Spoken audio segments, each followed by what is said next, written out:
মুসলমানের জেনেরা,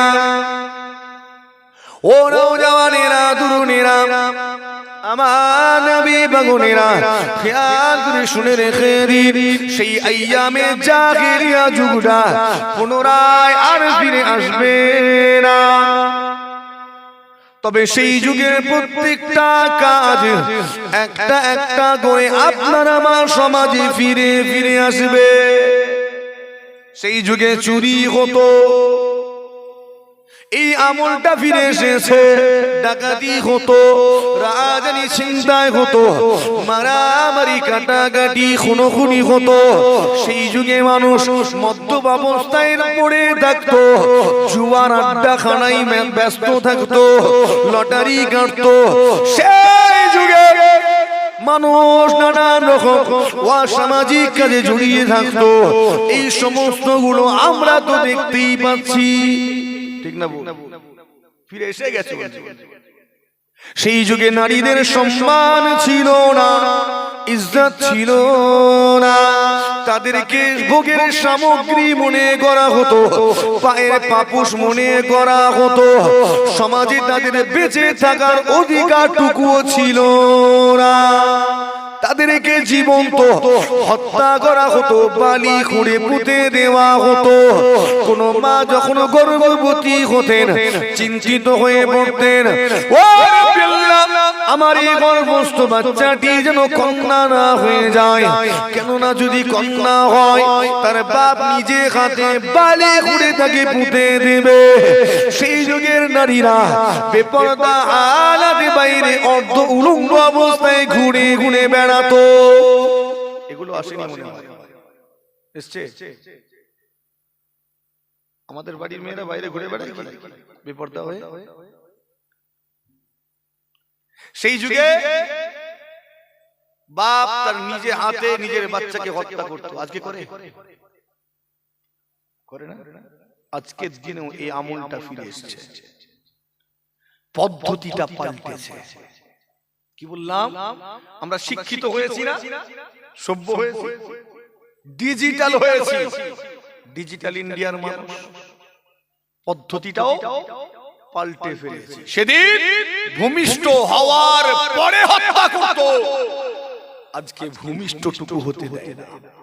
মা তার নিজের গর্ভে নিজের সন্তানকে হত্যা করে। কথা ঠিক বললাম না? হ্যাঁ, পদ্ধতি পাল্টিয়েছে, কাজ জারি আছে। সংখ্যাটা কত?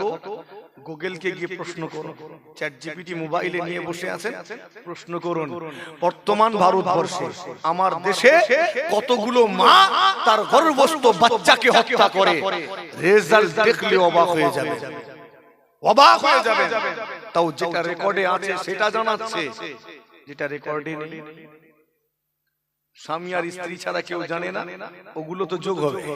তাহলে সংখ্যাটা কোথায় গিয়ে দাঁড়াবে বুঝতে পারছেন? বুঝতে পারছেন?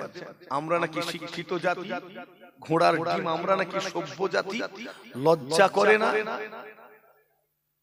তুমি তো খুনি, তোমার হাতে রক্ত লেগে আছে, খুন লেগে আছে, তুমি নিজের সন্তানের খুনি। কথা ঠিক বলছি না ভুল? হ্যাঁ, নিজের হাতে নিজের সন্তানকে হত্যা করেছো, তুমি কাতিল, নিজের সন্তানের কাতিল। মুসলমানের ছেলেরা, ও নওজওয়ানেরা, তরুণেরা, রব্বুল আলামিন আল্লাহ পাক কাল মাশরের ময়দানে কঠিন মুসিবতের দিনে ওই সমস্ত পিতা মাতাগুলোকে দাঁড় করিয়ে জিজ্ঞাসা করবেন। এই সমস্ত পিতা মাতা জিজ্ঞাসিত হবে, আল্লাহ পাক তাদেরকে সওয়াল করবেন, বিআই যামবিন কুতিলা, কোন অপরাধে তুমি তাকে হত্যা করেছিলে বলো।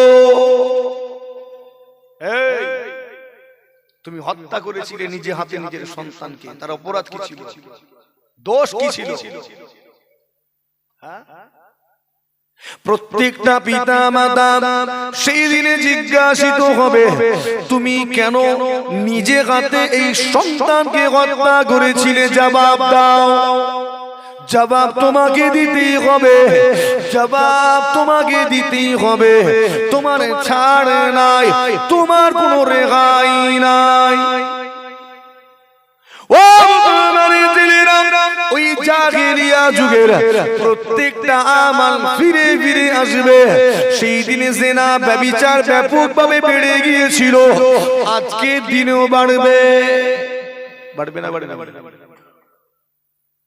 সেই দিনে নারীগুলো অর্ধ উলঙ্গ অবস্থায় বাড়ির বাইরে ঘুরে বেড়াতো। আজকে দিনে এটা দেখা যায় কিনা যায়নি? এটা এই আমল এসেছে, এই কাজটা। হাই রে, আমার নবী পাকের প্রত্যেকটা কথা তো মিলে যাচ্ছে। আল্লাহ পাকের কোরআন রব্বুল আলামিন ঘোষণা করে দিলেন, ওয়াকরনা ফি বুয়ুতিকুন্না ওয়ালা তাবাররুজনা তাবাররুজাল জাহিলিয়াতিল উলা। এ জগতের ঈমানদারেরা, তোমরা তোমাদের বাড়ির মহিলাগুলোকে অর্ধ উলঙ্গ অবস্থায় জাহেলিয়া যুগের নারীদের মতো বাইরে বের করো না। আল্লাহ বের করতে মানা করলেন, কথা ঠিক না ভুল? মানা করলেন, আমরা বেরোনো বন্ধ করে দিলাম একটা শ্রেণী, আর একটা শ্রেণী পুরো ছেড়ে দিলাম। আল্লাহ বললেন কি? আমরা করলাম। বলা হলো ধর, আমরা কি করলাম? পুরো বেঁধে ফেললাম। ঠিক না ভুল? বলা হলো ধর, আমরা কি করলাম? পুরো বেঁধে ফেললাম। আল্লাহ বাইরে বেরোতে মানা করেছেন মেয়েদের? হানা বলবেন, মানা করেছেন না তো? আল্লাহ খালি বললেন ওদের মতো করে বেরোবে। কাদের মতো বুঝতে পারছেন? ওই জাহেলিয়া যুগের তাদের মতো করে বেরোবে। বেরোবে, পারমিশন দিয়েছে, সেটাও কেমন করে? আল্লাহ জানিয়ে দিয়েছেন, পুরো পর্দার সাথে নিজেকে হেফাজতে রেখে। একবার জোরে হয় না সুবহান। একটা মেয়ে পর্দার মধ্যে নিজেকে রেখে বাইরে বেরোতে পারে, স্কুল কলেজ যেতে পারে, শিক্ষকতা করতে পারে, চাকরি করতে, সব করতে পারে। শরীয়তে পারমিশন দেওয়া প্রত্যেকটা কাজ করতে পারে। কিন্তু আমরা কি করলাম? আল্লাহ মানা করেছে বাইরে বেরোতে, ব্যাস তুই একটা শ্রেণী দিয়াল দিলাম, আনারি মানা করলাম, ভুল করলাম। আমরা বুঝলাম পর্দাকে ফরজ করা হয়েছে নারীদের উপরে। শুধু নারীর উপরে পর্দা ফরজ নয়, যেমন নারীর উপরে পর্দা ফরজ, পুরুষের উপরেও তো পর্দা ফরজ। আপনার আমার পর্দা আছে না? হ্যাঁ, আপনি এখন পর্দার সাথেই তো আছেন। এবার বলবেন পুরুষেরটা সহজ, নারীরটা কঠিন। জি না, কোনটাই কঠিন নয়। পুরুষেরটাও সহজ, নারীদের পর্দাটাও আল্লাহ সহজ করেছেন। একবার জোরে হয়, ধীরে ধীরে বলবেন না সুবহানাল্লাহ। কোনটাই কঠিন নয়, কিন্তু কঠিন মনে হচ্ছে কেন? একটা শ্রেণী চক্রান্ত করে ব্রেন ওয়াশ চালিয়ে যাচ্ছে, তাই কঠিন মনে হচ্ছে। জি হ্যাঁ, একটু খেয়াল করে শুনে রেখে দিন। আজকে দিনে ইসলামটাকে শেষ করতে গেলে মুসলমানদের ঈমানটাকে ঝাঁঝরা করতে হবে। এদের আভ্যন্তরীণ সমস্ত কিছু ধ্বংস করে ফেলতে হবে। তো একে ধ্বংস করার জন্য সবার আগে পুরো কাফির সম্প্রদায় টার্গেট করে নিয়েছে আপনার আমার বাড়ির মেয়েগুলোকে। কেননা আজকের ওই মেয়েটা আগামী দিনের মা। ঠিক না? এই জাতিকে শেষ করতে গেলে আগে ওই আমাদের বাড়ির মেয়েগুলোকে টার্গেট করেছে। কিছুদিন আগে ইরাকে একটা অনুষ্ঠান হচ্ছিল, আমি মোবাইলে দেখেছি, আমার মনে হয় অনেকেই দেখেছে। স্টেজে উঠে 6 জন, প্রায় 6টা মেয়ে হিজাব একদম বুরখা পরে পর্দার সাথে উঠলো, হিজাব স্টেজে উঠে পারফর্ম করছেন। স্টেজে উঠে তারা পরিচালনা করছেন সবকিছু। সেই অনুষ্ঠান চলাকালীন মেয়েগুলো একটা করে পর্দার অংশগুলো খুলছেন, হিজাব খুলছেন। এটা অনেকে দেখেছেন কি? নিকাব হিজাব খুলে দিচ্ছেন, পর্দা খুলে ছুঁড়ে দিচ্ছেন। সমাজে বার্তা দিতে চাইছে কি? এই পর্দা হলো তোমার উন্নতির অন্তরায়। এটার কারণে তুমি সমাজে এগিয়ে যেতে পারছো না, পিছিয়ে যাচ্ছ। এটা যেমন ওখানে হচ্ছে, অন্যান্য দেশেও তো একই ঘটনা ঘটছে। কথা ঠিক না ভুল? কোথায় যাবেন? আমেরিকা, চীন, জাপান, পাকিস্তান, বাংলাদেশ, কি বলবো, ভারত তো দেখতেই পাচ্ছেন, আরব কান্ট্রি গুলোতে তো একই হাল। মেয়ে ছেলে বাড়ির বাইরে বেরোচ্ছে বেপর্দা হয়ে। দেখেন না দুবাই টুবাই দেখছেন, মোবাইল তো হাঁটে। পুরো কাফের সম্প্রদায় আমাদের বাড়ির নারীগুলোকে টার্গেট করেছে। এই জাতিকে শেষ করতে গেলে নারীগুলোকে শেষ করতে হবে, কেননা একটা বাচ্চার প্রথম শিক্ষিকা হন তার মা। আপনি প্রথম কার কাছে পড়েছেন? মা। তিনি তো আদর্শ বানাবেন, তিনি আদব দেবেন, তিনি সবর করা শেখাবেন, ঠিক না ভুল? মা এটা করতে নেই, সুন্দর করে আদর করে করে কত সুন্দর বুঝান না? তো অধিকাংশ তো মায়ের কাছে পায়। সেই মাকে যদি বেহায়া বানানো যায়, সেই মায়ের ছাত্রটাও বেহায়া হয়ে যাবে। অর্থাৎ ওই মা যদি বেহায়া হয়ে যায়, পুরো জাতিটাই বেহায়া হয়ে যাবে। আল হায়াউ শুবাতুন মিনাল ঈমান। হায়া কি, লজ্জা কি ঈমানের? জানা আছে তো বেহায়া বানিয়ে দাও, ঈমানের 12টা বেজে যাবে। কথা বুঝছেন না? মারাত্মক চক্রান্ত চলছে। মেয়েটা স্কুলে যাবে, সেখানে শিক্ষক উস্তাদ তাকে বলে পর্দা করতে অনুৎসাহিত করে, এমনকি তার সাথী বান্ধবীরাও পর্দা করতে অনুৎসাহিত করে। এমনকি যে প্রাইভেট টিউটর নিয়েছে সেই প্রাইভেট টিচারও পর্দাতে অনুৎসাহিত করে। ঠিক বলছি না বল? বোরকা পরে একবার মাস্টারের কাছে যাক, তুমি পর্দা করে বোরকা পরে নিয়েছো, হয়ে গেল। স্কুলে যাচ্ছে, কেন রে কি হয়েছে? বান্ধবীরা বলছে তোর হঠাৎ করে বোরকা পরিয়ে দিল কেন, কি ঘটেছে? কথা বুঝছেন নি? প্রত্যেকটা যারা খেয়াল করে। আর আমাদের স্কুলের যা সিলেবাস, ওই সিলেবাস পড়ে ছাত্র ছাত্রী এদের ঈমান কিচ্ছু হবে না, ছাজরা হয়ে যাবে। 15 বছর পরে বলবে মুসলমানগুলো সত্যি একটু আনাড়ি আছে। ওই সিলেবাস কেন বলছি আমি? টুকটাক ঘাটাঘাটি করি, কেননা ওই সিলেবাস পড়ে ও মুসা নবীকে চিনবে না, ঈসা নবীকে চিনবে না। ওই সিলেবাসে পড়াশোনা করে ইব্রাহিম নবীকে চিনবে না, আখেরি নবীকে চিনবে না, আবু বকর, ওমর, উসমান ও আলী রাদিয়াল্লাহু তাআলা আনহুম এদের কাউকে চিনবে না। কিন্তু ওই সিলেবাস পড়ে অন্যান্য ধর্ম বা ধর্মাবলম্বী ধর্মীয় গুরু বা নেতাগুলোকে ঠিকই চিনে যাবে। কথা ঠিক বলছি না ভুল? আচ্ছা বলেন তো, যাকে চিনেন তার প্রতি টান বেশি হবে না যাকে চেনেন না তার প্রতি টান হবে?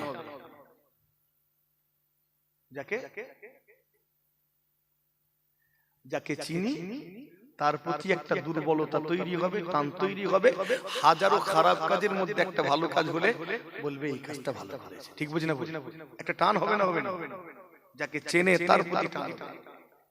তো ও তো মুসা নবীকে চেনে না, ঈসা নবীকে চেনে না, ও তো অন্য জনকে চেনে, তো টান কার প্রতি হবে? ইসলামের প্রতি।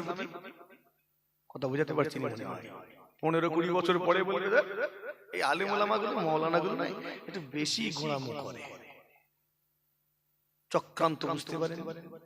মুসলমান শুনে রেখে দিন, সুলতান সালাহুদ্দিন আইয়ুবী যখন বাইতুল মুকাদ্দাস জয় করলেন, মসজিদে আকসা জয় করার পরেতে ওই ইহুদি কমান্ডার গুলোকে লাইন দিয়ে দাঁড় করিয়েছিলেন।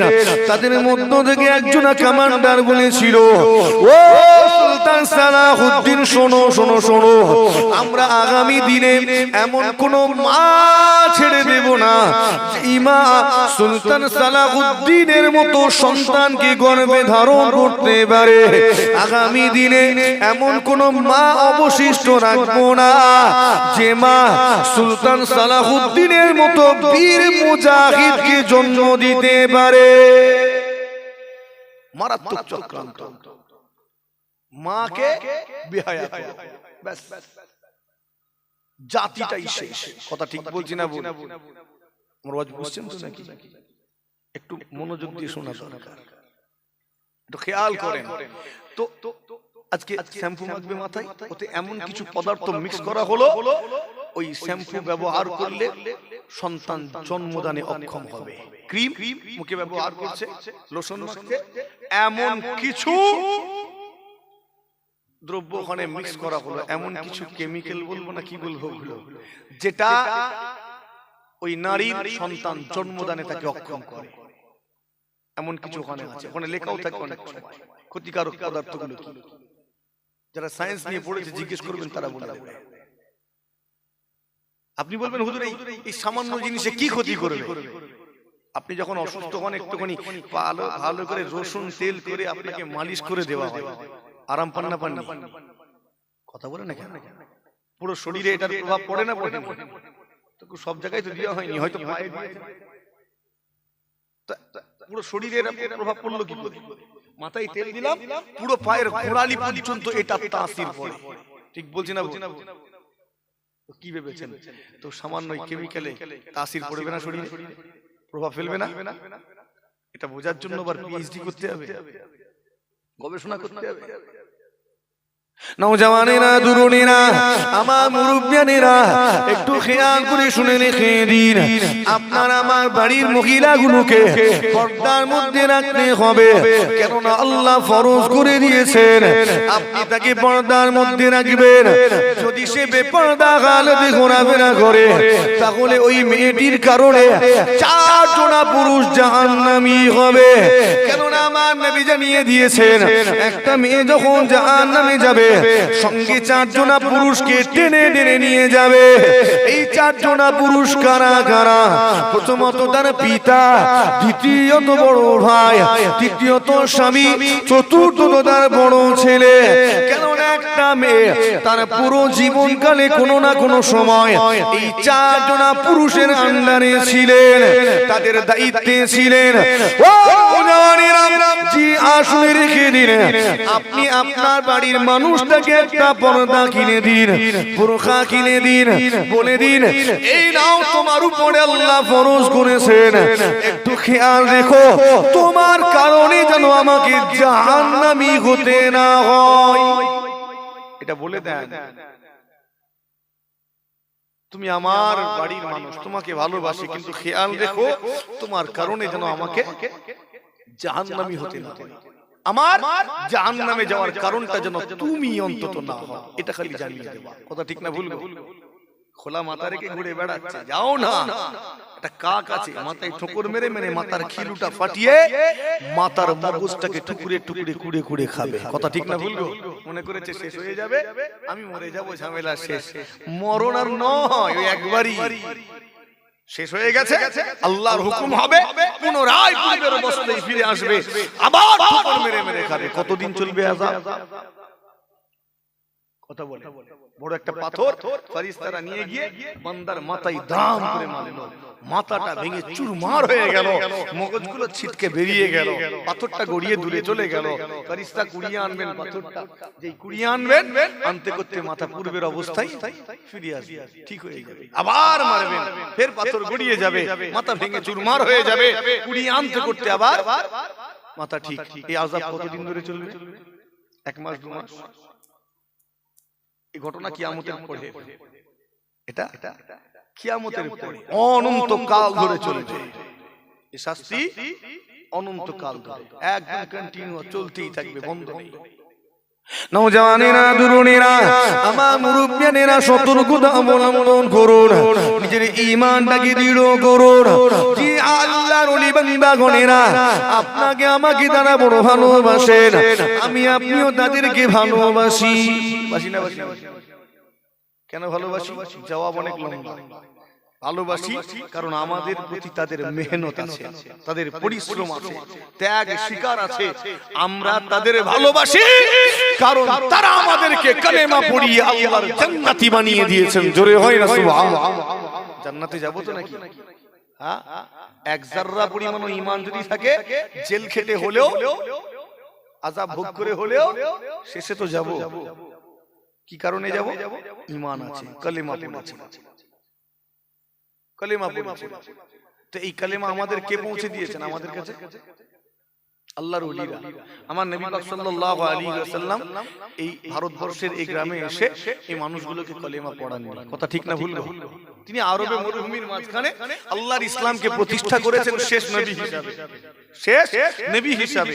আর ওই ইসলাম দুনিয়া জমিনে ছড়িয়ে দিয়েছেন আল্লাহর ওলিরা, মাহবুব প্যারা বান্দারা, সাহাবায়ে کرام গণেরা, তাবেঈন, তাবেঈন, ইমামে মুজতাহিদিন, হুজুর কিবলা, আমাদের পীর ও মুর্শিদ হুজুর কিবলা গণেরা। একবার জোরে হয় না সুবহানাল্লাহ।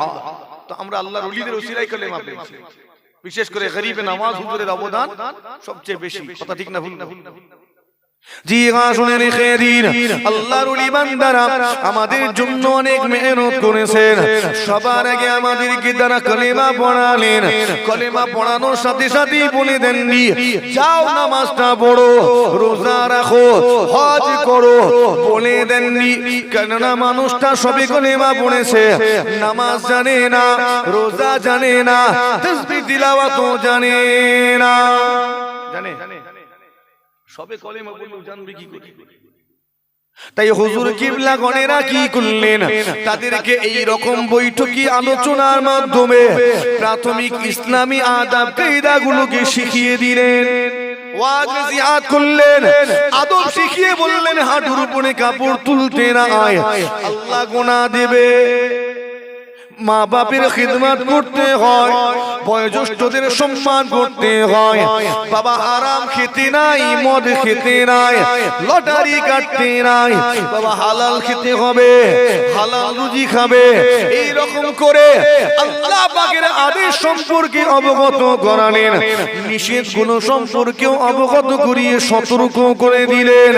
জি হ্যাঁ, যখন দেখলেন মোটামুটি এদের ধারণা তৈরি হয়ে গিয়েছে, তখন কি করলেন? ঠিক গ্রামে গ্রামে গিয়ে আল্লাহ পাকের ঘর মসজিদ বানিয়ে দিলেন। আমি আপনি সেই মসজিদে গিয়ে নামাজ আদায় করব, কিন্তু নামাজের নিয়ম জানি না। হুজুর কিবলা গণেরা ঠিক কি করলেন? এই মসজিদের পাশেই খুলে দিলেন মুক্ত। আজ বাংলা বা আশেপাশের রাজ্যগুলোতে দেখবেন মসজিদের পাশে অধিকাংশ জায়গায় মক্তব আছে। আর এটা এই প্রচলন আপনার আমার পীর মুজাদ্দিদ জামান হুজুর কিবলার, একবার জোরে হয় না সুবহানাল্লাহ। এটা এই প্রচলনটা তিনি করলেন যে মসজিদের পাশেই মক্তব, ইমাম থাকবে, ওখান থেকে কাছাকাছি সুবিধা হবে। কথা বুঝছেন? ছেলেটাও মক্তবে পড়তে যাবে, মসজিদে চলে যাবে, তাহলে আল্লাহর ঘরের সঙ্গে সম্পর্ক ছোট থেকেই তৈরি হয়ে যাবে। একবার জোরে হয় না সুবহানাল্লাহ। কত দূরদর্শী, বুঝতে পারছেন তারা কত চিন্তা করে। ছেলেটা মক্তবে যাবে, কিতাবি জ্ঞান অর্জন করবে।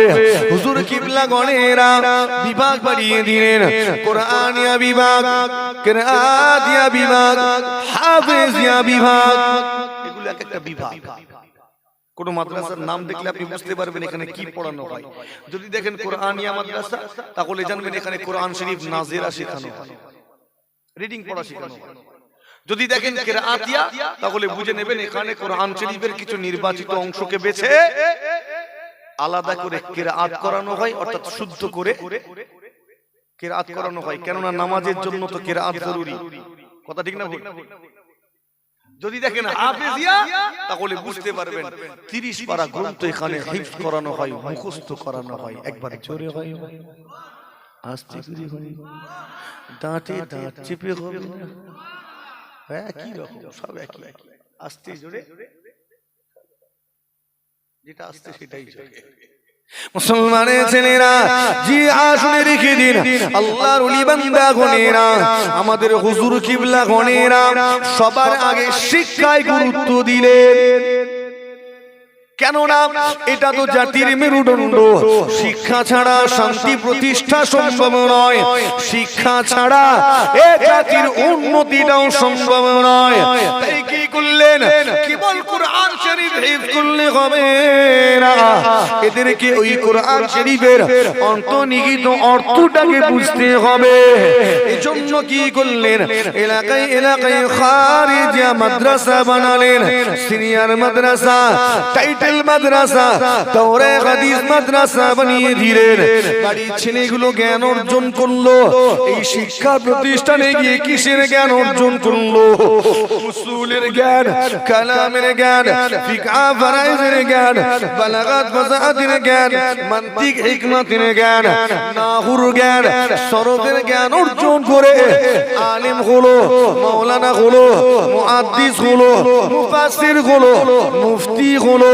এখন সে ইসলামটাকে সুন্দরভাবে বোঝে, নিজেও সুন্দর করে ইসলামটা পালন করে, আর গ্রামের আম ইমানদার গুলোকেও সুন্দরভাবে ধর্ম পালনের দিক নির্দেশনা দেয়। হুজুর কিবলা গণেরা চিন্তা করলেন, কেবল ধর্মীয় শিক্ষা অর্জন করে আলেম মাওলানা হয়ে পৃথিবীর সেরা জাতি হওয়া যাবে না। সেরা জাতি হতে গেলে তোমাকে সব বিষয়ে পারদর্শী হতে হবে। তাই এলাকায় এলাকায় গিয়ে জেনারেল মাদ্রাসা বানিয়ে দিলেন। বাড়ির ছেলেগুলো এই জেনারেল মাদ্রাসায় গিয়ে জ্ঞান অর্জন করলো। ইতিহাসের জ্ঞান, ভূগোলের জ্ঞান, গণিতের জ্ঞান, সায়েন্সের জ্ঞান, মডার্ন সায়েন্স এন্ড টেকনোলজির জ্ঞান অর্জন করে কেউ ডাক্তার হলো, তো কেউ মাস্টার হলো, ইঞ্জিনিয়ার, প্রফেসর, লেকচারার হলো, সায়েন্টিস্ট হলো, গবেষক হলো। জাতিটা আগিয়ে গেল, দেশটাও আগিয়ে গেল। এবারে হুজুর কিবলা গণেরা তারা ছিলেন বড় দূরদর্শী, বড় বিচক্ষণ। সমাজের প্রতি গভীর দৃষ্টি নিক্ষেপ করে লক্ষ্য করলেন, এই জাতির পুরুষগুলো শিক্ষিত হয়, কিন্তু মহিলাগুলোকে পর্দার দোহাই দিয়ে চার দেওয়ালের মধ্যে সীমাবদ্ধ করে দেওয়া হয়। ঠিক বলছি না? পুরুষগুলো যাচ্ছে শিক্ষাঙ্গনে, কিন্তু মেয়েগুলোকে আটকে দিচ্ছে। আমি আজকের কথা বলছি, আজকে তো তবু যাচ্ছে, মুজাদ্দিদ জামানের কথা বলছি, সেই সময়কার কথা বলছি। কেমন অবস্থা ছিল? তো আটকে দিল। আল্লাহ বললেন, জাহেলিয়া যুগের মেয়েদের মতো বাইরে বের করো না, সব ছেড়ে দিয়ে খালি বাইরে বের করো নাটা নিলাম। কথা বুঝছেন? সব ছেড়ে দিলাম, খালি বাইরে বের করো না, এতটুকু নিলাম। শুরু করে দিলাম আনাড়ি। আল্লাহ বেরোতে মানা করেন, বলেছেন কিন্তু পর্দার সাথে। হুজুর কিবলা চিন্তা করলেন, জাতিটাকে আগিয়ে দিতে গেলে নারী শিক্ষার বড় প্রয়োজন। এলাকায় এলাকায় গেলেন, হাই মাদ্রাসা, গাছ মাদ্রাসা, মাদ্রাসাতুল বানাত বানিয়ে দিলেন। খলিফাদের মাধ্যমেও হুজুর কিবলা গণেরা বানানো শুরু করলেন। আপনার আমার বাড়ির মেয়েগুলো শিক্ষাঙ্গনে যাওয়া শুরু করলো। জি হ্যাঁ, আপনার বাড়ির মেয়েটা শিক্ষাঙ্গনে যায়, জ্ঞান অর্জন করে, খুব সুন্দর সে ট্যালেন্টেড একজনা ছাত্রী। মাধ্যমিকে ভালো রেজাল্ট করলো, উচ্চ মাধ্যমিকেও ভালো রেজাল্ট করলো। তার মনে বড় আশা, আমি ডাক্তার হব, সমাজের উপকার করব, মানুষের জান বাঁচাবো, সেবা করব। আপনি তাকে সাথে করে নিয়ে মেডিকেল কলেজে চলে গেলেন, ভর্তি হয়ে গেল। কিন্তু জানিয়ে দেওয়া হলো, এই কলেজে যদি পড়তে চাও তোমার বুরখাটা বাড়িতে রেখে আসতে হবে, তোমার হিজাব, তোমার নিকাবটা তোমার বাড়িতে রেখে আসতে হবে। এখানে হিজাব, নিকাব কিংবা পর্দা করে আসা চলবে না। আপনি পিতা, আপনাকে জিজ্ঞাসা করি, এমন অবস্থায় কি সিদ্ধান্ত নেবেন? মেয়েটাকে বুরখা ছাড়াবেন, পড়াবেন, নাকি পড়া ছাড়াবেন, বুরখা পড়াবেন? জোরে বলে। সুবহানাল্লাহ বলার জন্য আমি বলি, বুঝতে পারছি কি শুনছেন?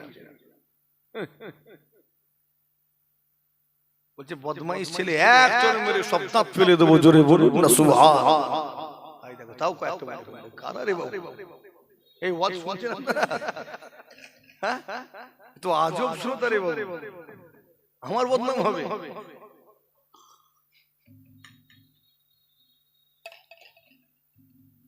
ওয়াজ শুনছেন না আওয়াজ শুনছেন? নারে তাকবীর, আরে তাওয়ারটা দিয়ে দেন না, নারে তাকবীর। আরে বলেন কি করবেন? এটা কথা আলোচনায় সহযোগিতা করবেন, বলেন। মেয়েটা ভালো পড়াশোনা করে, মেডিকেল কলেজে ভর্তি করেছেন, বললো এখানে পর্দা চলবে না, বোরকা টোরকা চলবে না, সব ঘরে রেখে আসো। কি করবেন আপনি?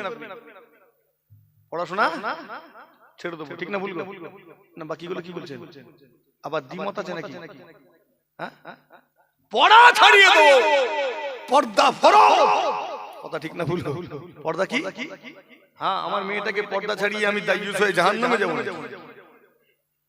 না। না, এরপরে নার্সিং হোমে, হসপিটালে আপনার স্ত্রীটাকে নিয়ে গেছেন, ওখানে গিয়ে কি ডাক্তার চান? পুরুষ ডাক্তার না মেয়ে ডাক্তার? হ্যাঁ, মহিলা ডাক্তার। আজ থেকে চাইবেন, খারাপ লাগলো? কোন মুখ নিয়ে চাইবেন? কোন মুখ নিয়ে চাইবেন? বানিয়েছেন ডাক্তার, আগে ডাক্তার সাপ্লাই দাও, তারপরে গিয়ে চাও। চাইতে হবে না, বাড়ির মেয়েটাকে ডাক্তার বানিয়ে দাও। তুমি ওই হসপিটালের নার্সিং হোমে যাওয়ার আগে দূর থেকে দেখবে তোমার মেয়েটা ওই চেয়ারে বসে বসে তোমারই অপেক্ষা করছে। একবার জোরে হয় না সুবহানাল্লাহ? ঠিক বলছি তো নাকি? আর বানাবনি না বানিয়ে বলবো লেডিস ডাক্তার দেবে। সামান্য আল্ট্রাসাউন্ড করতে যাবেন আপনার ফ্যামিলিকে নিয়ে, ওখানে যারা ওটা একটা ডাক্তার নাকি, গিয়ে দেখবেন ছেলে বসে আছে, মেয়ে পাওয়া মুশকিল। কথা ঠিক বলছি না? হ্যাঁ, খুব তো পর্দা পর্দা করছিলেন, কি হলো? খুব পর্দা পর্দা করছিলেন। আমার আলোচনা গায়ে লাগবে। আর এখন যে আলোচনাটা করতে যাচ্ছি একটুখানি শুনবেন, না হলে ভুল বুঝে আমাকেই ফতোয়া দিবেন, ফতোয়া দিয়ে দিয়ে আপনারা মেরে ফেলবেন আমাকে। কারণ এই জাতি যারা উপকার করতে গেছে তারাই বাঁচ পেয়েছে। আমিও কিছু বলতে যাবো, উল্টে খেয়ে বসে থাকবো। শোনেন একটু খেয়াল করে, সিদ্ধান্ত কি নেব? জ্ঞান অর্জন করাটা কি নফল তো নাকি? এই জ্ঞান অর্জন করা, বাহ, মাদ্রাসা ছেড়ে নাকি? ওই জন্যই জোর দিয়ে বলেছি। মসজিদে নামাজ চলছে জোহরে, মাদ্রাসায় ক্লাস চলছে, এমন হয় না? হয় না? আমিও কখনো কখনো মাদ্রাসায় পড়ার সময় দেখেছি, যদিও টিফিন টাইম থাকে, তারপরেও কিছু কিছু ক্লাস একটু লম্বা হয়ে যায়, কারণ আলোচনা একটু বেড়ে যায়। তো তখন দেখেছি শিক্ষক পড়িয়ে যাচ্ছেন আমাদের, আমরা উসুস করছি, হয়েছে এরকম সময়।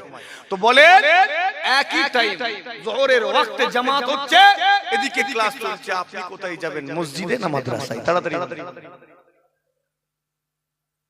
কি হলো রে আল্লাহ, বলেন কেন? দেও নারে তাকবীর, মোটামুটি বেঁচে আছে, বলেন না কোথায় যাবো?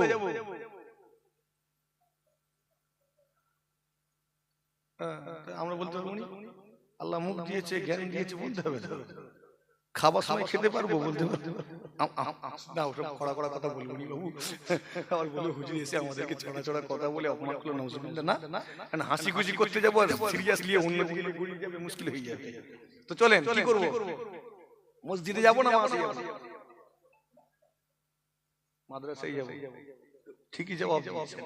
কেননা মসজিদে যাব আমি নামাজ পড়বো, নামাজ পড়ার জন্য আমার জ্ঞানের দরকার আছে, আছে না নেই? কিভাবে দাঁড়াতে হবে এটারও জ্ঞান দরকার আছে না নেই? গিয়ে দাঁড়িয়েছে। আর কিছু কিছু মানুষ এমন নামাজ পড়ে, এরা মসজিদ মাদ্রাসায় মানে এরা নামাজ শিক্ষাও পড়েনি, কোরআন শরীফের সূরাও মুখস্থ নেই, কিন্তু কি যে নামাজ পড়ে, ওই রকম নামাজ কোনো আলেম পড়তে পারে না। নামাজ হেবি না। তো নামাজ ভাটিতে দাঁড়ানোর জন্য যোগ্যতার দরকার, জ্ঞানের দরকার, না হলে আমি দাঁড়াতে ঢুকে পারবো না। কোথায় দৃষ্টি থাকবে এটারও জ্ঞান দরকার। আমি যাকাত দেবো, জ্ঞানের দরকার আছে না? হ্যাঁ, যাকাত দিতে হবে, আছে 100 টাকা, 50 টাকা নিয়ে বলছি যাকাত। যাকাত কত? 100 টাকার 25 টাকা যাকাত। হ্যাঁ, তাহলে এটার জন্য জ্ঞানের দরকার আছে। সানা পড়তে হবে, সূরা ফাতিহা পড়তে হবে, সূরা মিলাতে হবে, দোয়া মাসুরা, তাশাহুদ, সব কটা তোমার জ্ঞানের দরকার আছে, তবে তোমার ইবাদতটা পারফেক্ট হবে, নিখুঁত হবে। জ্ঞান না থাকলে তোমার ইবাদতটাও নিখুঁত হবে না। তোমার যত জ্ঞান থাকবে তোমার ইবাদত তত নিখুঁত হবে। কথা ঠিক না বল? জ্ঞানটা কোথায় পাবো? আগে যাও মাদ্রাসায় গিয়ে জ্ঞান অর্জন করো, তারপরে এসো আল্লাহকে সিজদা করতে। তোমার জ্ঞান কমপ্লিট, এবার যে সিজদা করবে আল্লাহু আকবার বলে ওই সিজদা কবুল হবে। একবার জোরে হয় না সুবহানাল্লাহ। জি হ্যাঁ মুসলমানের ছেলেরা, জি আসলে রেখে দিন, অনেক সময় দেখা যায় রমজান শরীফ মাসে কিছু হাই লেভেলের পরীক্ষা ফেলে দেওয়া হয়। ভিডিও আরো সব হাই লেভেলের আছে না, রমজান শরীফ মাসে ফেলা হয়।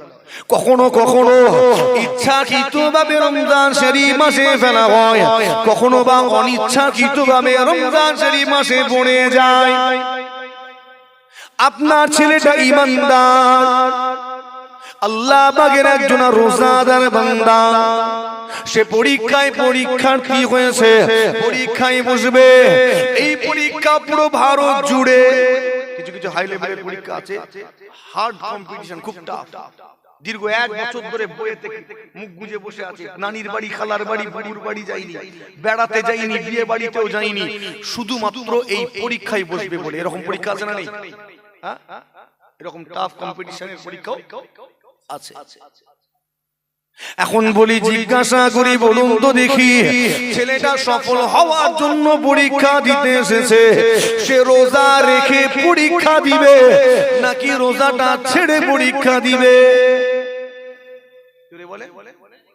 রোজা রেখে। এবার একটু আপনাকে বলতে হবে, রোজা রেখে পরীক্ষা দিলে পরীক্ষাটা খুব ভালো হওয়ার সম্ভাবনা একটু কম। কেননা তার শিরা উপশিরা শুকিয়ে আছে, রক্ত সঞ্চালন ঠিক নেই, ব্রেন দ্রুত সিদ্ধান্ত দিতে পারবে না, ডিহাইড্রেট অবস্থায় আছে। এখন আরেকজন হাইড্রেট অবস্থায়, একদম শরীর তাজা রয়েছে, সঠিক সিদ্ধান্ত খুব দ্রুত নিতে পারে। কার পরীক্ষাটা ভালো হবে? বিজ্ঞান এটাই বলছে। আমারটা যে রাখছে না তারটা ভালো ভালো। ও তো ইয়ার কি করার জন্য পরীক্ষায় বসছে না, সিরিয়াসলি বসছে তো সফল হওয়ার জন্য। তাহলে কি করবে? কথা কয় না, তাও রাখবে, তাও রাখবে, তাহলে অন্যজন পাস করে যাবে, একেই গাল হাঁ করে দেখতে হবে। জীবনে ভিডিও হতে হবে, এসডিও হতে হবে, এসআই হতে হবে। কথা বুঝছেন? ওই গাল হাঁ করে বসে থাকতে হবে। হতে চাও, পরীক্ষাটা ভালো দাও, পরীক্ষা ভালো দেওয়ার জন্য করণীয়টা করো। আমি রোজা ছাড়তে বলবো নি, ফতোয়া দিয়ে মেরে ফেলবেন আপনারা। আমি বলবো নি পর্দা ছেড়ে দাও, তাহলে আমাকে আপনারা ফতোয়া দিয়ে চাপা দিয়ে দেবেন, সিদ্ধান্ত আপনি নেবেন। আমি একটু বোঝানোর চেষ্টা করছি। জি হ্যাঁ, শুনে রেখে দিন, আপনার মেয়েটা এই 3টি বছর নিজেকে পর্দা থেকে দূরে রেখেছিল, কিংবা 5টি বছর নিজেকে পর্দা থেকে দূরে সরিয়ে রেখেছিল। তার এই পর্দা থেকে নিজেকে দূরে সরিয়ে রাখা, এটা হই হুল্লোড় করার জন্য ছিল না, মস্তি মজা করার জন্য ছিল না, পরপুরুষের দৃষ্টি আকর্ষণ করার জন্য ছিল না। তাকে এই সিদ্ধান্ত নাচারে নিতে হয়েছে। সে আল্লাহকে ভালোবাসে, আল্লাহর রাসূলকে ভালোবাসে, ইসলামের বিধানটাকেও ভালোবাসে। সে পর্দার মধ্যে থাকতে চায়, কিন্তু নাচার এমন আইন মালাউনরা বানিয়ে রেখেছে, সেখানে কিছু করার নাই। এই জাতির কথা ভেবে, এই কওমের কথা ভেবে তাকে এই সিদ্ধান্ত নিতে হলো। এই নাচারে পড়ে 3টা বছর কিংবা 5টা বছর নিজেকে পর্দার মধ্যে দূরে সরিয়ে রেখেছিল। দীর্ঘ সময়টা ধরে অনেক মেহনত করেছে, অনেক পরিশ্রম করে এখন সে সফল হয়েছে, একজনা ডাক্তার হয়ে ফিরে এসেছে। এখন সে চেম্বারে বসে বসে হাজার হাজার রোগীর চিকিৎসা করে, হাজার হাজার মানুষের সেবা করে, হাজার হাজার রোগীর জান বাঁচায়। বলুন তো দেখি, এই রোগীর জান বাঁচানোটা নেক আমাল নাকি বদ আমাল? জান বাঁচানো বদ আমল, নেক আমল? আল্লাহ খুশি হবে? জোরে বলেন। তুমি 60 বছর ধরে মসজিদে কপাল ঠুকে ঠুকে যত না খুশি করেছো, তার চেয়ে বেশি ওই মেয়েটা জান বাঁচিয়ে আল্লাহকে খুশি করেছে। একবার জোরে হয় না সুবহানাল্লাহ? আলোচনা বুঝছেন? এখন সে পর্দা করতে পারে, পারে না? পারে। সেদিন পারেনি, আজকে পারবে। সেই দিনে ছেলেটা রোজাটা রাখতে পারেনি নাচারে পড়ে, কেননা ছেলেটা আল্লাহ আল্লাহ রাসূলকে ভালোবাসে, ইসলামের বিধানকেও ভালোবাসে। সে রোজা রাখতে চায় কিন্তু নাচারে পড়ে রোজাটা রাখতে পারেনি। সে আজকে দিনে সফল হয়েছে, আল্লাহ পাক পরীক্ষায় সফলতা নসিব করেছেন। এখন সে বিডিও, এসডিও, এসআই হয়ে সমাজে ফিরে এসেছে। সরকারি উচ্চ পদস্থ কোন দায়িত্বশীল অফিসার হয়ে ফিরে এসেছেন। বলুন তো দেখি, এখন যদি সে মনে করে সেই দিনের ছেড়ে দেওয়া রোজাটা আদায় করতে পারবে কিনা, পারবে নি? এখন পারবে? বুঝছেন? এখন সে মানুষের সেবা করে, মানুষের উপকার করে, দেশের নাগরিকের উপকার করে। এই উপকার করাটা নেক আমাল নাকি বদ আমাল? এটা অনেক আমল। হ্যাঁ, তাহলে এগুলো করে জান্নাত পাওয়া যায়। আমি যে ওয়াজটা করছি কোন ইসলামিক কান্ট্রিতে এই ওয়াজ করতে পারবো না। এই ওয়াজ ইসলামিক কান্ট্রির জন্য নয়, আমি আগেই বলে দিচ্ছি। আরবে গিয়ে ওয়াজ হবে নাকি? পাকিস্তানে, বাংলাদেশে না, এই ওয়াজ ভারতে। এই ওয়াজ কোথায়? কেননা স্থান কাল পাত্র হিসাবে কখনো কখনো ফতোয়া পরিবর্তন হয় না, হয়নি? এই দাঁড়িয়ে পেশাব করা যাবে? যাবে না? হাদিস আছে, আমার নবী নিজে দাঁড়িয়ে পেশাব করেছেন। ঠেলা সামলাই ভাই, কি করবে? তাহলে স্থান কাল পাত্র হিসাবে কখনো ফতোয়া পরিবর্তন হয়। যে ওয়াজ আমি করতে যাচ্ছি এই ওয়াজ ইসলামিক কান্ট্রির জন্য নয়, কেননা সেখানে তো হিজাব পরেই কলেজে যেতে হবে, এটা বাধ্যতামূলক। আর আমার দেশে আইন তো মালাউনদের হাতে, ঠিক না? ভুল? বিড়ালের গলায় তো ঘন্টা বাঁধতে হবে। তুমি আজের টপে পৌঁছাও, আগে যাও, তুমি ওই যারা আইন পরিবর্তন করে তাদের সঙ্গী হয়ে যাও। ওখানে গিয়ে তুমি এই কঠিন আইনটাকে সহজ করতে পারবে। তো ওখানে যেতে তো হবে আগে, ঠিক বলছি না? ওই বিড়ালের গলায় ঘন্টাটাকে বাঁধতে হবে কাউকে। জি হ্যাঁ, শুনে রেখে দিন, আল্লাহ পাকের কোরআন, এই আয়াত যদি না থাকতো এই ওয়াজও করতে পারতাম না। এই আয়াতটার জন্য আমি জানি এরা সব ফতোয়া দিয়ে মেরে ফেলবে আমায়, তো আমার দলিল দরকার আছে না? অস্ত্র রেখেছি, অস্ত্র রেখেছি, আমি জানি, তা না হলে আমাকে মেরে ফেলবে।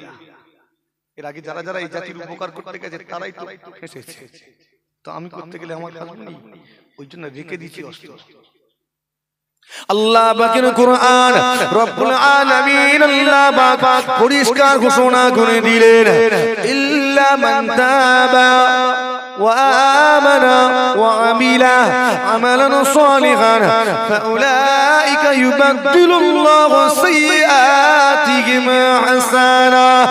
আল্লাহ পাক ঘোষণা করে দিলেন, ইল্লা মান তাবা, আর যে ব্যক্তিটা তওবা করলো, যে ব্যক্তিটা তওবা করলো, ওয়া আমানা ঈমান আনলো, ওয়া আমিলা আমাল করলো, কি আমাল করলো? আমালান সালিহান, সৎ আমাল, নেক আমাল করলো।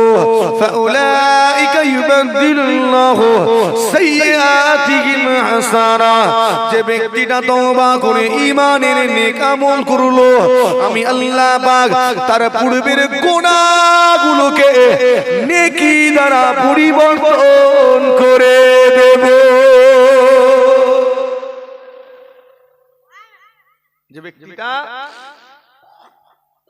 তওবা করে আল্লাহর উপরে পূর্ণ আস্থা রেখে, ওয়া আমানা, পূর্ণ আস্থা রেখে নেক আমল করলো, আল্লাহ বলছেন তার গুনাহগুলোকে কি করব? কি করব? নেকি দ্বারা পরিবর্তন করে দেব। একবার জোরে হবে, অর্থটা বুঝতে পারছেন? বুঝতে পারছেন? আজকে দিনে মেয়েটি ডাক্তার হয়ে ফিরে এসেছে,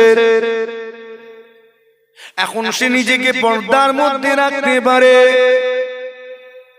এখন সেই দিনের জন্য অনুতপ্ত হয়ে আল্লাহ পাকের কাছে কাঁদা কাঁদা করে, ওরে পীর আল্লাহ সেই দিনে আমি পর্দার মধ্যে নিজেকে রাখতে পারি না আল্লাহ আমি গুনাহ করেছি আল্লাহ তোমাকে তোমার হাবিবকে ভালোবাসি তোমার বিধান পালন করতে চাই কিন্তু নাচার হয়ে সেই দিনে পারি না আল্লাহ আমি গুনাহ করেছি আজকে আপনার কাছে তওবা করি মাফ চাই ক্ষমা চাই আল্লাহ আমার এই গুনাহগুলো মাফ করে দিন সেই ছেলেটা আজকে দিনে তওবা করে আল্লাহ সেই দিনে রোজা রাখতে পারি নাই তবে এটা শখের কারণে ছাড়ি নাই নাচার হয়ে বাধ্য হয়ে ছাড়তে হয়েছিল আল্লাহ আমি গুনাহ করেছি আমি পাপ করেছি আজকে আপনার দরবারে তওবা করি ইস্তেগফার করি আল্লাহ আমাকে মাফ করে দিন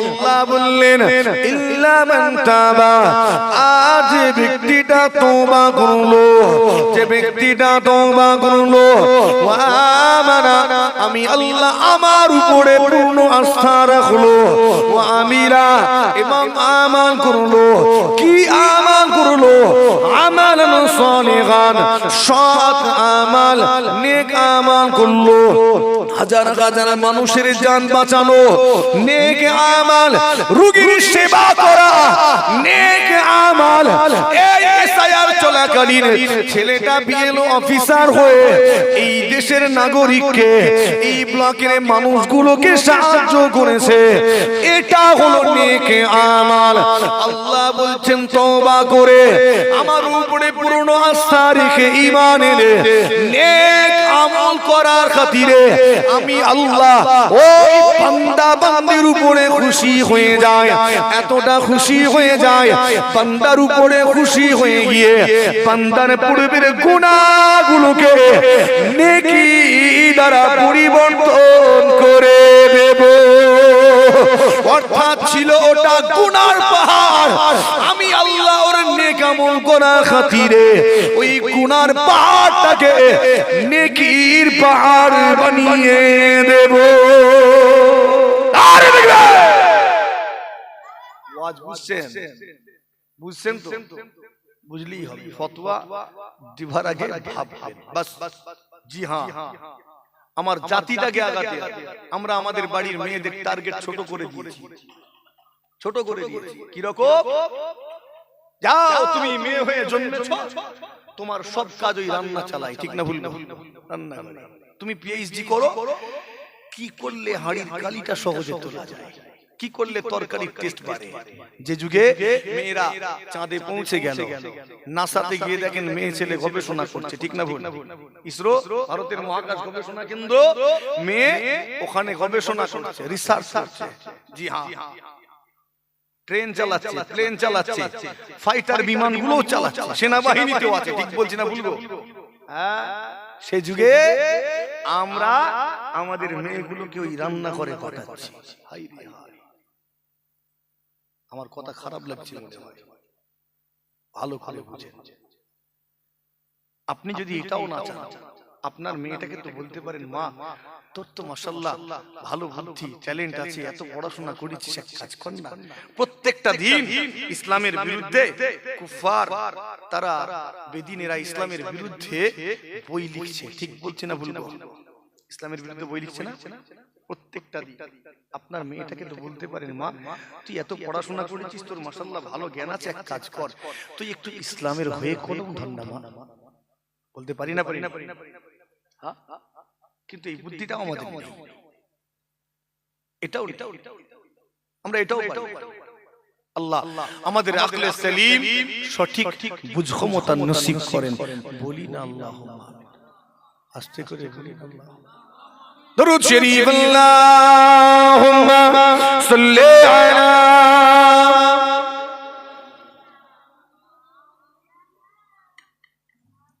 ওয়া আলা আলি সাইয়্যিদিনা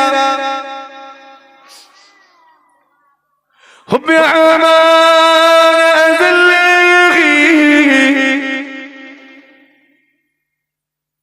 से सीने में मैं हूँ मेरा भी मदीने में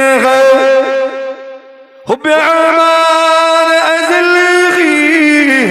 जिसे सीने में है मैं हूँ मेरा दिल मदीने में है फूल तो फूल कांटों में क्या हुस्न है लुत्फ़ी जन्ना से बढ़कर मदीने में है अल्लाहुम्मा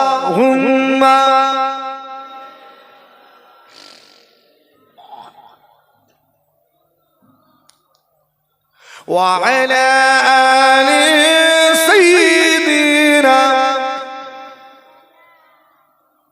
আমার দিনদারি ইমানদার ভাই নিকরাল্লাহ ওয়ালা পরহেজগার মুমিন মুসলমান ভাইজানেরা মুরব্বিয়ানেরা আমি অনেকটা আলোচনা বাড়িয়ে ফেলেছি আপনাকে আঘাত করার জন্য এই আলোচনা ছিল না আমার বাড়ির মেয়েগুলোকে আঘাতে হবে নারী শিক্ষার জন্য একটু আমাদের মেহনত করতে হবে আপনি কোন হসপিটাল কিংবা নার্সিং হোমে গিয়েছেন গিয়ে অফিসে কথা বলছেন ভালো করে শুনবেন অফিসে কথা বলছেন যখন কথা বলছেন এমন অবস্থায় একটা আওয়াজ এলো ম্যাডাম আসছে কে আসছে ম্যাডাম আপনি লক্ষ্য করলেন যখনই এই আওয়াজটা হলো সব সতর্ক হয়ে গেল যে যেখানে ছিল সব কাজ তাড়াতাড়ি করে সামনে ছুটে এসে লাইন দিয়ে দাঁড়িয়ে গেল টেবিলে ফাইলগুলো ছড়ানো ছিল গুছিয়ে সুন্দর করে রাখলো আপনি চিন্তা করছেন ম্যাডামটা আবার কে ম্যাডামটা দেখলেন খানিকক্ষণ পরে একটা সাদা গাড়ি এসে গেটের গোড়ায় দাঁড়ালো একজন ছুটে ছুটে গিয়ে তাড়াতাড়ি করে দরওয়াজাটা খুলেই বলছে গুড মর্নিং ম্যাডাম আপনি চিন্তা করছেন কে এই ম্যাডামটা দেখি ম্যাডাম গাড়ি থেকে যখন বেরোলেন আপনি দেখলেন হিজাব পরিহিতা একজন মহিলা দেখে আনন্দে মুখটা ফুলে উঠবে না মুখটা কিশমিশের মতো হয়ে যাবে যে হ্যাঁ আপনি খুশি হবে ম্যাডাম সঙ্গে সঙ্গে সব নেমেই দেখছেন অন্যরকম হয়ে আছে এটা এমন কেন ওটা এমন কেন সেটা তেমন কেন এটা ঠিক করো তাড়াতাড়ি করে সব ঠিক করছে মিজাজের সঙ্গে ম্যাডাম চলে গেলেন যখন যাচ্ছেন সব বাকি কর্মচারী অফিসার সব দাঁড়িয়ে গুড মর্নিং ম্যাডাম সব স্যালুট করছে ম্যাডামের কোনো তোয়াক্কা নেই ফুল মেজাজে যাচ্ছেন গিয়ে চেয়ারে বসলেন টেবিলে রাখা ফাইলগুলো তাড়াতাড়ি করে দেখে আইন জারি করলেন অর্ডার দিলেন ওখানে চ্যানেলটা লাগিয়ে দাও একে সিলাইন দিয়ে দাও ওকে দুটো ট্যাবলেট ওকে ইনজেকশন দিয়ে দাও একে ওটিতে ঠেলে দাও অর্ডার দিয়ে চলে গেলেন খুশি হবেন আপনি না মন খারাপ হয়ে যাবে মেল ইগো কাজ করবে না পুরুষের একটা বদনাম আছে মেল ইগো কাজ করবে না আমি পারিনি তুই কি করে করবি তোকেও করতে দেব না কথা ঠিক না বলছো আচ্ছা বলেন তো সেই দিন ওই ম্যাডাম যদি বলতেন আমি পড়া ছেড়ে দেব কিন্তু বুরখাটা ছাড়বো না আজকের এই জায়গায় পৌঁছতে হতো কথা বলে পারতেন না আমি কিছু বলিনি আমি আপনাকে জাস্ট বিষয়টাকে বলেছি সিদ্ধান্ত আপনি নেবেন আমাকে ফতোয়া দেওয়া যে মুসলমানের ছেলেরা ও নওজওয়ানেরা তরুণেরা আলোচনা সংক্ষেপ করতে চাই এই জাতিটাকে শেষ করতে গেলে প্রথম টার্গেট বানানো হলো আমাদের বাড়ির মেয়েগুলোকে আজকের মেয়ে আগামী দিনের মা এই মেয়েটা বিআয়া হলে মা বিআয়া হলে তার আওলাদগুলোকেও বিআয়া বানানো হবে এই জাতিটা বিহায়া জাতি হয়ে যাবে আর এবারে দ্বিতীয় টার্গেট বানানো হলো আপনার আমার বাড়ির যুবকগুলোকে ঠিক বলছি না প্রথম টার্গেট মেয়েরা দ্বিতীয় বলবো এটা বলবো বলছে বলে যুবকরা খেপে যাবে নেই আপনার আমার এই সমাজটাকে ধ্বংস করতে গেলে মুসলমানদেরকে শেষ করতে গেলে দ্বিতীয় টার্গেট বানানো হলো আমাদের বাড়ির যুবকগুলোকে ভালো করে লক্ষ্য করবেন এই এই যুবকগুলোকে টার্গেট বানানো হয়েছে নানান রকমের অনৈতিক কাজে, অসামাজিক কাজে আমাদের যুবকগুলোকে জড়িয়ে দেওয়া হচ্ছে। এলাকায় এলাকায় জোর করে করে গাঁজা সাপ্লাই দেওয়া হচ্ছে, গাঁজা ঢুকিয়ে দেওয়া হচ্ছে, এলাকায় এলাকায় মদ ঢুকিয়ে দেওয়া হচ্ছে, যুবকগুলোকে মাতাল বানিয়ে দেওয়া হচ্ছে, এলাকায় এলাকায় জুয়ার আড্ডাখানা বানানো হচ্ছে, জুয়ার আসর বসানো হচ্ছে, ক্যাসিনো বানানো হচ্ছে, এলাকায় এলাকায় ঢুকার মুখে, গ্রামে প্রবেশের মুখে লটারির দোকানটা কৌশল করে চক্রান্ত করে বসিয়ে দেওয়া হচ্ছে। বলছি বলে এগুলো চক্রান্ত করে করা হচ্ছে। এটা খুবরিতে ঢোকে না। এটা বুঝার জন্য কি তোমাকে এমএ বিএ তোমাকে পিএইচডি করতে হবে? এটা বুঝার জন্য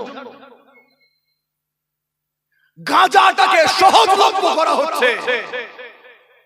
আপনি জানেন না কোথায় পাওয়া যায়, সে কিন্তু ঠিকই জানে। ঠিক বলছে না? সে ঠিক জানে, অ্যাভেলেবেল করে দেওয়া হচ্ছে। মদ খা আর ডুবে পড়ে থাক, খা ডুবে পড়ে থাক। জুয়া, লটারি, সুদ, এদেরকে ডুবিয়ে দিয়ে শেষ করে। এটা আমরা বুঝতে পারি না। মুসলমানের ছেলেরা, কোন জাতি যদি নেশাগ্রস্ত হয়ে পড়ে, ওই জাতি জীবনেও মাথা উঁচু করে দাঁড়াতে পারবে না। ঠিক বলছি না? আর আমার যুবকদেরকে দেখে নেশাগ্রস্ত বানানো হচ্ছে না, হয় না? কথা বলে না কেন?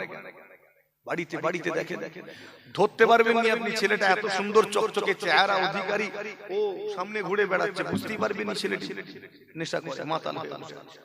ক্ষমতা নেই, ট্যাবলেট পাওয়া যাচ্ছে, কত রকমের নেশা।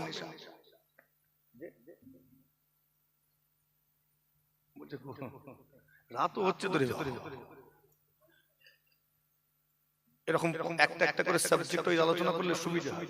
আমার জাতির ধ্বংসের কারণগুলো একটু বলছি। এরকম বলতে বলতে অনেকগুলো পয়েন্ট আছে, সবার বলছি না, এই দুটোকেই বলি, শেষ করে সংক্ষেপ করতে যায়। জি হ্যাঁ, শুনে রেখে দিন, আল্লাহ পাক রব্বুল আলামিন ভালো কাজের আদেশ করলেন, খারাপ কাজের নিষেধ করলেন। কুরআন শরীফের আয়াত রব্বুল আলামিন ঘোষণা করে দিলেন, ইয়া আইয়ুহাল্লাযীনা আমানু ইন্নামাল খামরু ওয়াল মাইসিরু ওয়াল আনসাব ওয়াল আযলাম রিজসুম মিন আমালিশ শাইতান ফাজতানিবুহু লাআল্লাকুম তুফলিহুন। আল্লাহ পাক আয়াত নাযিল করলেন, আমার ইমানদার বান্দা বান্দীগণেরা, ইন্নামাল খামর, মদ্যপান করো না, মদ্যপান করো না, ইমানদারেরা মদ খেও না, ওয়াল মাইসির, জুয়া খেলো না, সাট্টা খেলো না, ইমানদারেরা পাশা খেলো না, ওয়াল আনসাব, ইমানদারেরা তোমরা বুত পূজা করো না, মূর্তি পূজা করো না, ওয়াল আযলামু রিজসুম মিন আমালিশ শাইতান, আর তোমরা ভাগ্য নির্ধারক তীরকে ব্যবহার করো না, অর্থাৎ তোমরা লটারি কেটো না। কেননা এগুলো হলো রিজসুম মিন আমালিশ শাইতান, শয়তানের ঘৃণিত আমাল, ঘৃণিত কাজ। ফাজতানিবুহু লাআল্লাকুম তুফলিহুন। বান্দা যদি সফল কাম হতে চাও, যদি বড়কালে জান্নাত লাভের আশা করো, আখিরাতে যদি আল্লাহ পাকের সন্তুষ্টি অর্জন করতে চাও, ফাজতানিবুহু, এই সমস্ত ঘৃণিত শয়তানি আমালগুলো থেকে নিজেকে বাঁচিয়ে রাখো, বিরত থাকো। জোরে হবে না সুবহানাল্লাহ? আল্লাহ নিষেধ করলেন এগুলো করো না। ইন্নামাল খামর, খামর শব্দের সরাসরি অর্থ মদ নয়। কেননা আজকের দিনে কেউ মদ খায় না, জিজ্ঞেস করবে, ও বলবে আল্লাহ মদ হারাম করেছেন, মদ খাই রে খেপা। তাহলে কি খাও? বলে মদ হারাম বলে মদ খাইনি, আমি তো বিহার খাই। কি খায়? মদ তো হারাম। এজন্য বিয়ার খায়। আল্লাহ জানেন এরা চালাকি করবে, জানেন না জানেন? চালাকি করে তাওরাত পাল্টে ফেলেছে, জাবুর পাল্টে ফেলেছে, ইনজিলে বিকৃতি ঘটিয়েছে। আল্লাহ জানেন এরা চালাকি করে সুদকে প্রফিট বলে চালিয়ে দেবে, জানেন না জানেন? আজকে আর কেউ সুদ খায়? জিজ্ঞেস করবেন, জিজ্ঞেস করবেন। ইন্টারেস্ট, ইন্টারেস্ট মানে সুদ। কি খায়? প্রফিট। কি বলে হুজুর ওটা সুদ নয়, ওটা হলো প্রফিট, লাভ্যাংশ। কিসের অংশ? লাভ্যাংশ। তুমি লাভের অংশ দেখাতে এসছো? আলেম ওলামারা অর্থনীতি বুঝে না বুঝে? জিজ্ঞেস করবেন, কিতাবুল বুজুগ পড়া আছে, কথা ঠিক না ভুল? কি করে ব্যবসা করতে হয় এরা জানে, ইনকাম কি করে করতে হয় আল্লাহ বিধান দিয়েছেন, পড়া আছে, জানে। অতএব একে শিখাতে শুনি। বলছে প্রফিট, যাও না কবরে, প্রফিট দিয়ে দেবে। আল্লাহ সুদের হিসাব ভালো বোঝেন, কথা ঠিক না ভুল? বুঝেন না বুঝেন? বুঝেন? 1 টাকা দান করলে ক টাকা সওয়াব? আল্লাহ সুদ দিচ্ছেন নাকি? কি হলো? হুজুর আপনি খুব ছড়াচ্ছেন, ছাড়েন ছাড়েন। হ্যাঁ, তো আল্লাহ নিষেধ করলেন, এমন একটা শব্দ দিলেন মদ জাতীয় সমস্ত পানীয়কে বোঝানো হয়। খামর এমন পানীয় যেটা মানুষের জ্ঞানকে ঢেকে দেয়, ছোট করে দেয়, আচ্ছাদিত করে, যেটা তোমার ট্যালেন্ট, তোমার প্রতিভা নষ্ট করে। এমন পানীয় পান করো না। সেটা মদ, বিয়ার বা ওই জাতীয় যত আছে, আমি সব নাম জানিনি, যেটা জানি সেটাই বললুম। এবার যেগুলো আপনারা জানেন মিলিয়ে ফেলে নিষেধ করলেন। ওয়াল মাইসির, জুয়া খেলো না। এদিকে নেই তো জুয়া? সব দিকে, সব দিকে, অধিকাংশ জায়গায় আছে, সব জায়গায় তফাৎ আছে। অধিকাংশ আর সব দুটোর মধ্যে পার্থক্য আছে না? যদি বলি সব জায়গায় আছে, খোদার কাছে ধরা পড়ে যাবে। আর যদি বলি অধিকাংশ জায়গায় আছে, ছাড় পেয়ে যাবে। তো কথাও আমাদেরকে চিন্তা করে বলতে হবে। জি হ্যাঁ, আচ্ছা এখানে কি অন্য জায়গায় পাবেন? এখানে আছে না জুয়া? আছে। বাচ্চা বাচ্চা ছেলেগুলো জুয়া খেলছে, বাচ্চা ছেলে, দাড়িগুলোর কথা বাদ দেন, বাচ্চাগুলো পর্যন্ত জুয়া।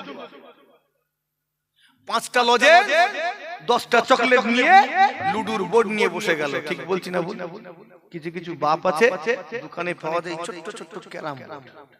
হুজুর মনে হয় ঘুরে নেয় নাকি? ছোট ছোট ক্যারাম বোর্ড পাওয়া যায় না? ছোট ছোট ঘুটি। বলে মারো আব্বা, যাও এখানে ছেলে মারবে, ওখানে ফেরেশতা খেলাবে, বুঝতে পারবে। রাত হয়েছে বলে একটু হাসি খুশির সাথে এইভাবে বলবে। সাইজ কানা আর ফারিস্তাগুলো কি ওয়াজ শোনা আছে না? ফারিস্তাগুলো কানা আর কালা আর আগুনের তৈরি লাঠি। কিসের লাঠি? T20 বললে আবার সেই অন্যরকম হয়ে যাবে। হ্যাঁ, সে চোখ চুলুর মতো হয়ে যাবে, দরকার নেই। ফতোয়া দিতে তো উস্তাদ, ছাড়েন। তো ওখানে চলবে, সতর্কতা অবলম্বন করেন। আল্লাহ নিষেধ করলেন। বাচ্চাগুলোকেও আমরা বানিয়ে দিলাম জুয়ারি। ওই বাচ্চাটা যত বড় হচ্ছে বাজেট বাড়ছে। 10টা লজেন্স বাজেট বাড়বে না বড় হলে? 50 টাকা, 100 টাকা থামস আপের বোতল, তারপরে কিসের বোতল ধরে বসতে।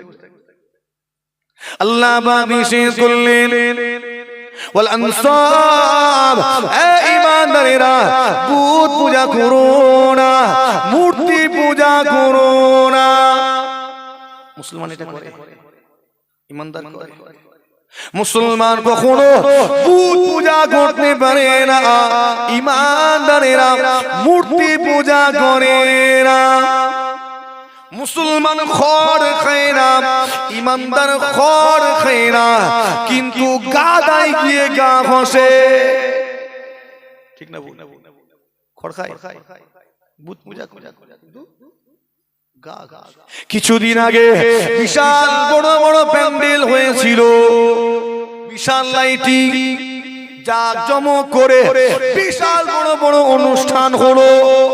তোমার বাড়ির সন্তান, তোমার বাড়ির ছেলেটা তোমারই বুলেটটা নিয়ে বেরিয়ে গেল, একটা বন্ধুকে সাথে করে নিয়ে এই প্যান্ডেল ওই প্যান্ডেল সেই প্যান্ডেলে ধাক্কা খেয়ে গা ঘষে বাড়ি এলো। প্যান্ডেলগুলো জলসার প্যান্ডেল ছিল না, নবীজি বসের প্যান্ডেল নাই, কিসের প্যান্ডেল? হ্যাঁ বুঝছেন, কি করতে গেল? তুমি গেলে কি করতে? যেখানে ইসলামে গান বাজনা জায়েজ, যেখানে গান বাজনা হবে সেখানে যাওয়া হুকুম আছে। আমার নবী মানা করেছেন, গান বাজনা করতেও মানা করেছেন, যেখানে হবে যেতেও মানা করেছেন, পুজো করতেও মানা, যেখানে পুজো হচ্ছে যেতেও। তো গেলে গেলে আর ওই বাপগুলো ধরা পড়বে, খেয়াল রাখে না কেন ছেলের দিকে? খেয়াল রাখে না কেন? রাখার দরকার ছিল না? ছিল না। অনেক জায়গায় দেখা যায় মুসলমান ঘরে ছেলে আবার কমিটিতে নাম লিখিয়ে চাঁদা তুলে, এদিকে হয় না। আবার কিছু কিছু জায়গায় দেখা যায় এলাকার লোকাল নেতা,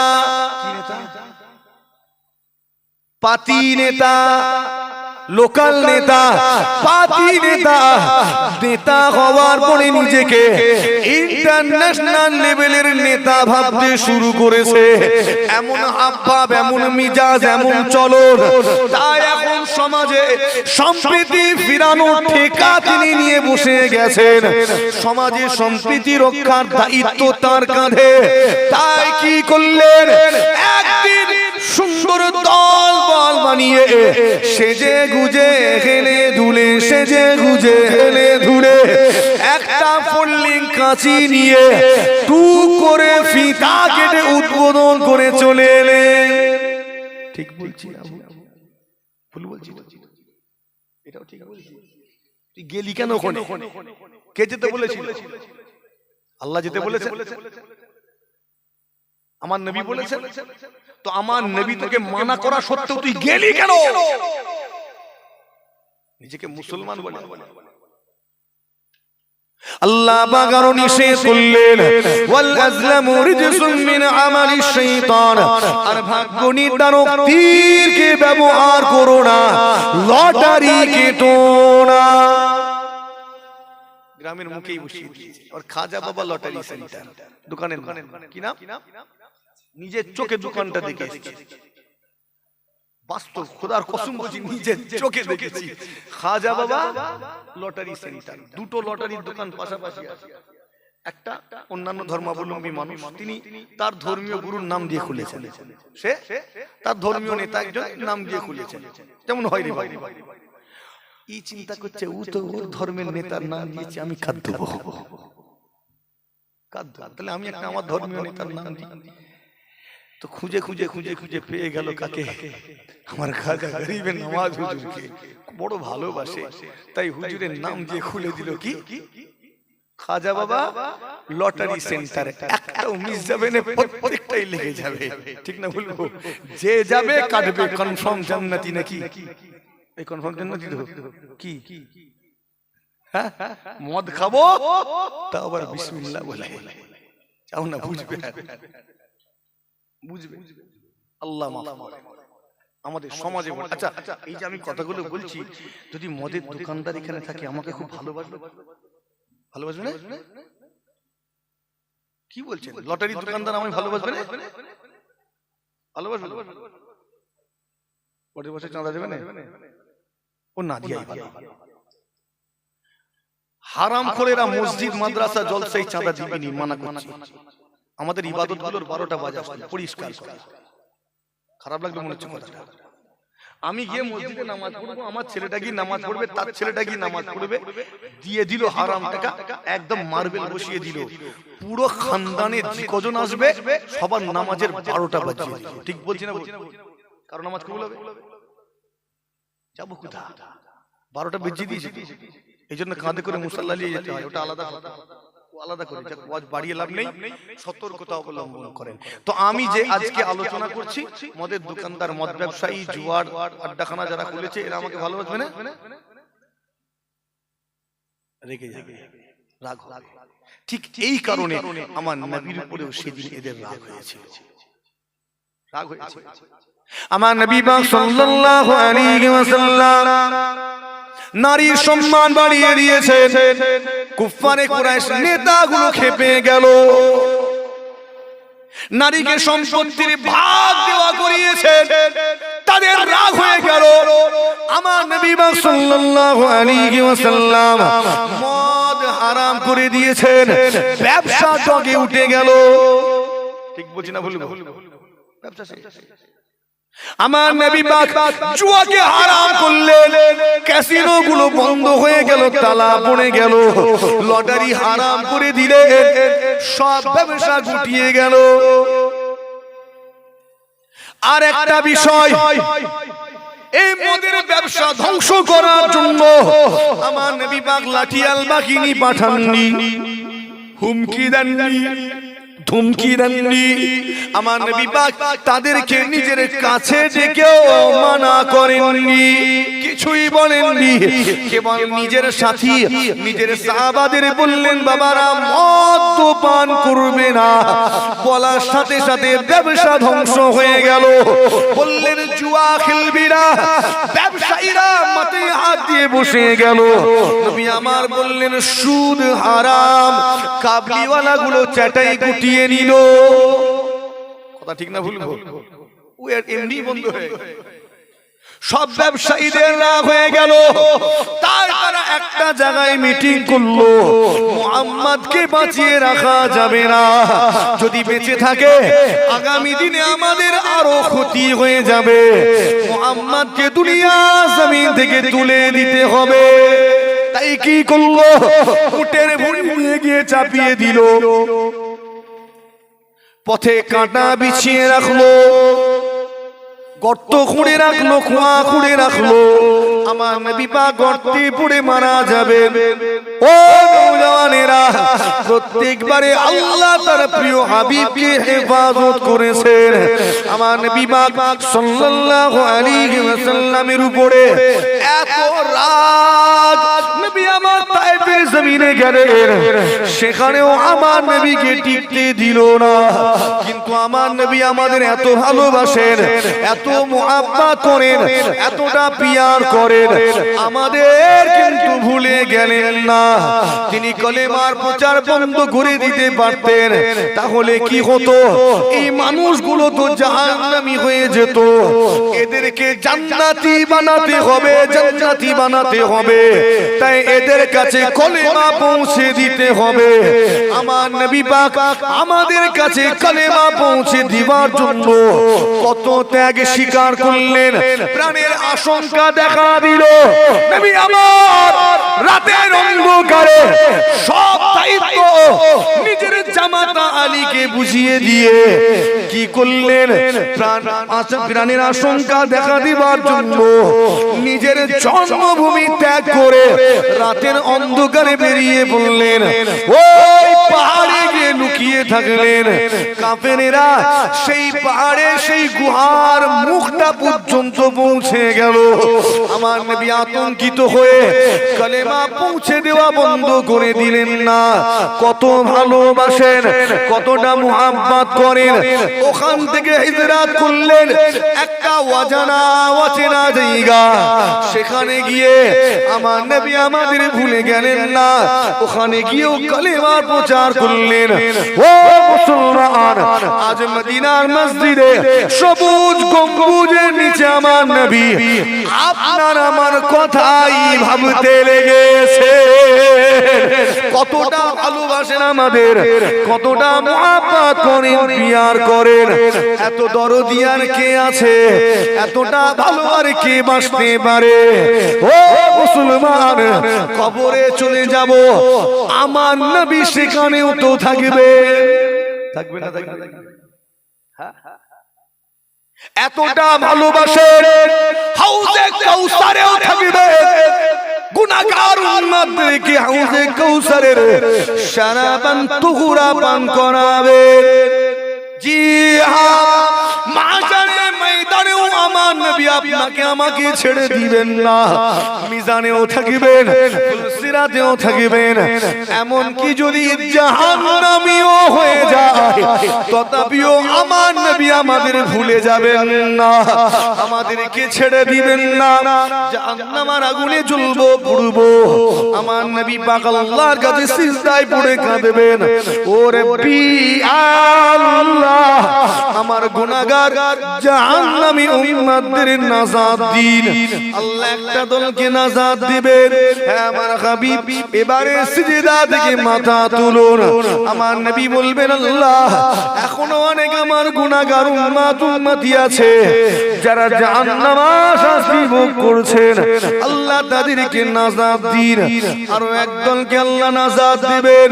আল্লাহ বলবেন, আমার হাবিব এবারে তো সিজদা থেকে মাথা তুলুন।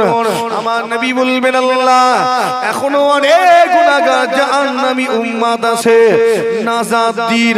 যতক্ষণ না পর্যন্ত শেষ জাহান্নামী উম্মতকেও নাজাত না দিবেন, আমি রাসূলুল্লাহ সিজদা থেকে মাথা তুলব না। আমার আল্লাহ পাক সেই দিনে আর থাকতে পারবেন না। তার হাবিবকে খুশি করার জন্য জাহান্নাম থেকে নাজাত দিতে থাকবেন। নাজাত দিতে দিতে দিতে দিতে শেষ গুনাহগার ইমানদার জাহান্নামী, যার মধ্যে এক যারা পরিমাণও ঈমান বাকি থাকবে, আল্লাহ সেই ঈমানদারটাকেও জাহান্নাম থেকে নাজাত দিয়ে দিবে।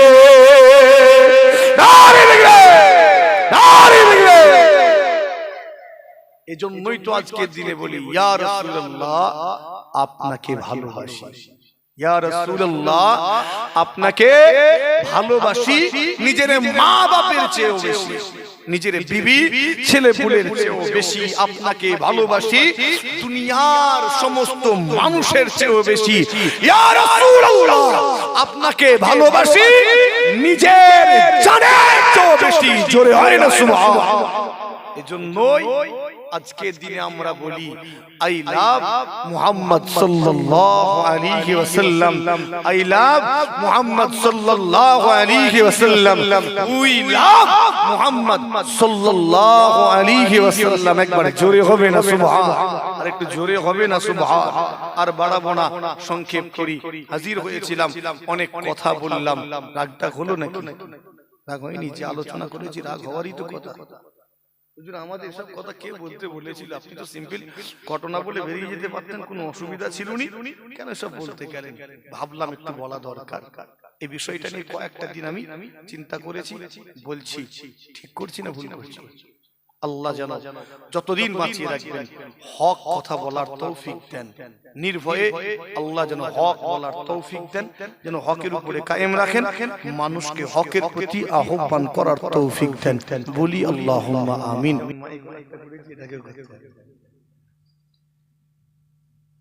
দুনিয়ার মধ্যে সবচেয়ে বড় বখিলকে, যার টাকা আছে খরচ করে না, কোটি কোটি টাকা ব্যাংকে পড়ে আছে কিন্তু এক কাপ চা পর্যন্ত খাওয়ায় না, সেই তো সবচেয়ে বড় বখিল, তাই তো নাকি? সবচেয়ে বড় কি? আল্লাহর নবী কি বলেন?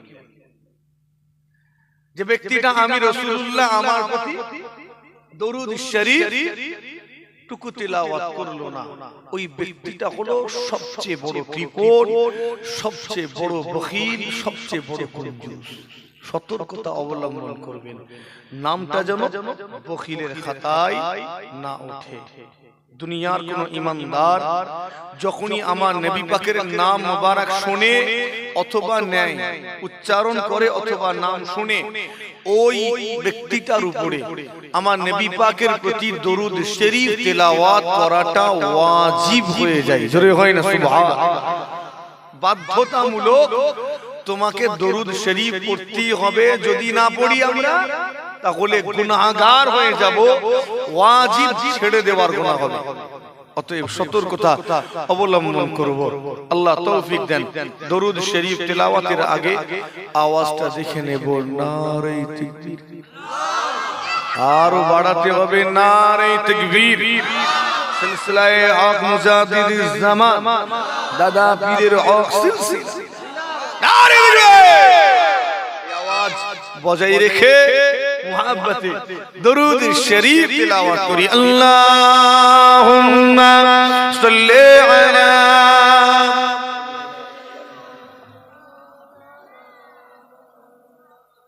ওয়া আলা আলি সাইয়্যিদিনা সৃষ্টির শ্রেষ্ঠ তুমি মুহাম্মদ রাসূল দান করেছেন খোদা তোমায় নিয়ামত আতুল সৃষ্টির শ্রেষ্ঠ তুমি মুহাম্মদ রাসূল দান করেছেন খোদা তোমায় নিয়ামত আতুল সৃষ্টি মাঝে নাহি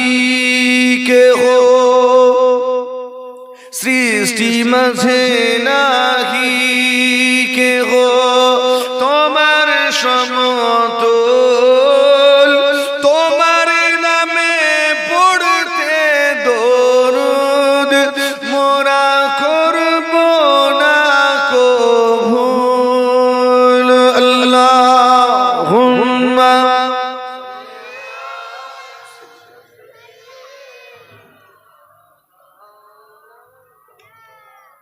وعلى آل سيدنا لا إله إلا الله আরো জোরে লা ইলাহা ইল্লাল্লাহ হাসবি রব্বি জাল্লাল্লাহ মা ফি কলবি নূর মুহাম্মদ সাল্লাল্লাহু লা ইলাহা ইল্লাল্লাহ লা ইলাহা ইল্লাল্লাহ মুহাম্মাদুর রাসূলুল্লাহ সাল্লাল্লাহু আলাইহি ওয়াসাল্লাম উপস্থিত আমার দিন দরদি নেককার আল্লাহ ওয়ালা পরহেজগার মুমিন মুসলমান ভাইজান মুরব্বিয়ানেরা জওয়ান যুবকেরা পর্দার অন্তরালে অথবা নিজ বাড়িতে অবস্থিত পর্দা নিশিনা মহিলা মা ও বোনেরা রব্বুল আলামিন আল্লাহ পাকের দরবারে শুকরিয়া যিনি আমাদের নসিবকে বড় করলেন আজ ক্ষণস্থায়ী বেহেশতের বাগান কায়েম করালেন সে বাগানে আমাদের মতো গুনাহগার গুলোকে বাছাই করে জায়গা দিলেন তিনি আমাদের খুশ নসিব করলেন পছন্দ করেছেন বলে ভালোবেসেছেন বলে জান্নাতের বাগানে জায়গা দিয়ে খুশ নসিব করেছেন সকলে শুকরিয়া আদায় করি উচ্চারণ করে আল্লাহর তারিফ করি সকলে মিলে বলি আলহামদুলিল্লাহ উচ্চারণ করে বলি আলহামদুলিল্লাহ অদম গুনাহগার এসেছি আপনার দাদা পীরের আওলাদ হিসাবে খুব সংক্ষেপে দুটো কথা আলোচনা রাখবো শুনবেন তো খেয়াল আছে শোনা পরিস্থিতি অনুযায়ী সিদ্ধান্ত নেওয়া হবে ওয়াজ নসিহত মাশাআল্লাহ অনেক হয় মজলিস অনেক হয় বিভিন্ন জায়গাতে আমরা সেই মাহফিলগুলোতে যাই নিজেদের জীবনের সবচেয়ে মূল্যবান সম্পদটা আমরা খরচ করি ইমানদারের জীবনের সবচেয়ে মূল্যবান সম্পদ হলো টাকা ঠিক না না জমি জায়গা টাকা না জমি জায়গা হিরে জহরত সোনা গহনা ইমানদারের জীবনের সবচেয়ে শ্রেষ্ঠ সম্পদ হলো তার সময় টাইম হায়াত আয়ু ওটা নির্দিষ্ট টাকা আজ কম আছে কাল বাড়িয়ে নিতে পারবো জমি জায়গা কম আছে কাল মেহনত করে বাড়িয়ে নিতে পারবো আজকে হিরে জহরত সোনা গয়না কম আছে বাড়িয়ে নিতে পারবো সময় কম আছে বাড়িয়ে নিতে পারবো এজন্য সময় সবচেয়ে মূল্যবান সম্পদ এটা জমিয়ে রাখা সম্ভব নয়, আজও পর্যন্ত কেউ পারেনি। আটকে রাখা সম্ভব নয়, প্রত্যেকটা মুহূর্তে খরচ হতে আছে। এই কারণে মূল্যবান, সেই মূল্যবান সম্পদ এই জান্নাতের বাগানে এসে খরচ করছি, ইনভেস্ট করছি। যাবার সময় নিজেকে জিজ্ঞেস করব না কি নিলাম, কি পেলাম। কেননা আমি আমার জীবনের শ্রেষ্ঠ সম্পদটা খরচ করছি, এটার বিনিময়ে আমি কি হাসিল করছি দেখতে হবে না? হবে না? নিজেকে নিয়ে ভাবতে হবে। যে ব্যক্তিটা নিজেকে নিয়ে ভাবে, নিজেকে নিয়ে সমীক্ষা করে, সে কখনো পিছিয়ে থাকতে পারে না, সে কখনো পিছিয়ে থাকা তার সম্ভব নয়। কেননা যে ব্যক্তি নিজেকে নিয়ে ভাববে, নিজেকে নিয়ে চিন্তা করবে, তার চালচলন পাল্টে যাবে, কথাবার্তা পাল্টে যাবে, আচার আচরণ, তার বেশভূষা, ভাষাটুকু পাল্টে যাবে, সে হেদায়েত হয়ে যাবে। একবার জোরে হয় না সুবহান। আমরা নিজেদের নিয়ে ভাবি না। আল্লাহ কেন পাঠালেন, কেন আমাকে বানালেন, কেন দুনিয়ায় পাঠিয়ে হায়াত দিলেন 60 বছর, কেন 70 বছর হায়াত দিলেন, কেন এত নিয়ামত আমার জন্য বানালেন? এই প্রশ্নটা করা জরুরি। কথা বলে যেদিন এই প্রশ্নের উত্তর খুঁজে পেয়ে যাব, আমরা একজন দৃঢ় ঈমানের অধিকারী হয়ে যাব। একবার জোরে হয় সুবহান। আল্লাহ হাজির করিয়েছে।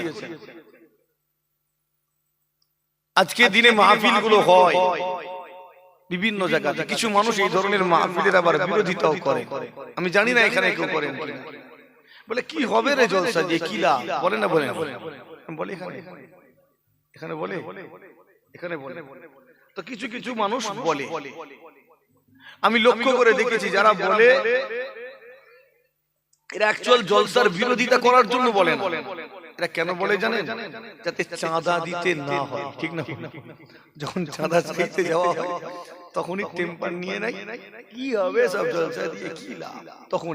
তার আগে না।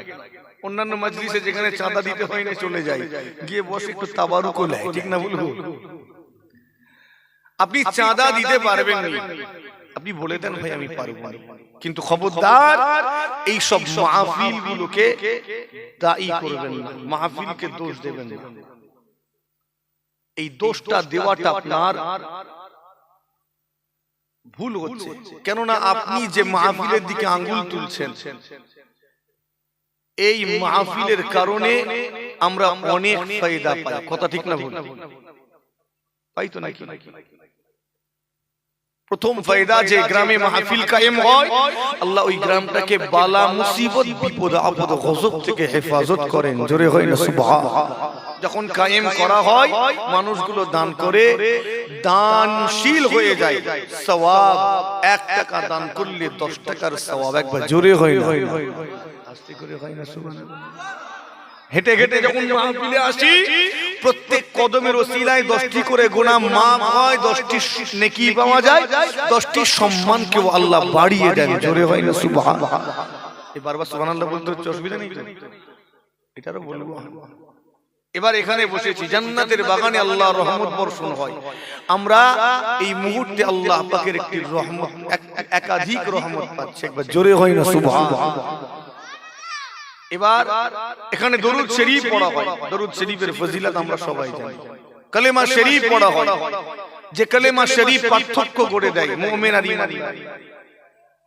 মানুষটা কালেমা শরীফ পড়ার আগে কাফের, বেঈমান, জাহান্নামী ছিল। যখনই পড়ে নিল কালেমা, হয়ে গেল ঈমানদার, মুমিন, জান্নাতি। একবার জোরে হয় না সুবহানাল্লাহ। যে কালেমা শরীফ পড়লে জান্নাতি হওয়া যায়, এখানে সেই কালেমা শরীফ পড়া হলো না হলো। এছাড়া সুবহানাল্লাহ, আলহামদুলিল্লাহ শরীফ পড়া হয়েছে, এগুলোরও ফজিলত আছে। এছাড়া ওয়াজ, নসিহত আমরা শুনছি, এতে আমাদের জ্ঞানের গভীরতা বাড়িয়ে নিতে পারি, আমরা ইসলামী জ্ঞানে জ্ঞানী হতে পারি। কথা ঠিক না ভুল? এখানে বসে বসে ওয়াজ নসিহত গুলো শুনে অতীতের ভুলটাকেও তো সংশোধন করতে পারি। কেননা এই মাহফিল সংশোধনেরও মাহফিল। জোরে হয় না সুবহানাল্লাহ। এই মাহফিল হেদায়েতের মাহফিল। এগুলো শুনে আগামী দিনে আমরা হেদায়েতের পথ অনুসরণ করতে পারি। কেননা এখান থেকে সে দিক নির্দেশনা পায়। এ মাহফিল দুআর মাহফিল। আমরা নিজেদের জন্য চাইতে, এ মাহফিল সওয়াব রেসানির মাহফিল, জোরে হয় না সুবহানাল্লাহ। শেষে হবে না হবে না, অমুকে রুহে তমুকে রুহে পৌঁছে। এ মাহফিল আমাদের ইমানদার গুনাহগার ওই সমস্ত জাহান্নামী আত্মীয়দেরকে আল্লাহর জান্নাতি বানানোর মাহফিল, জোরে হয় না সুবহানাল্লাহ। সেই মাহফিল সব দিক থেকে আমাদের জন্য উপকারী।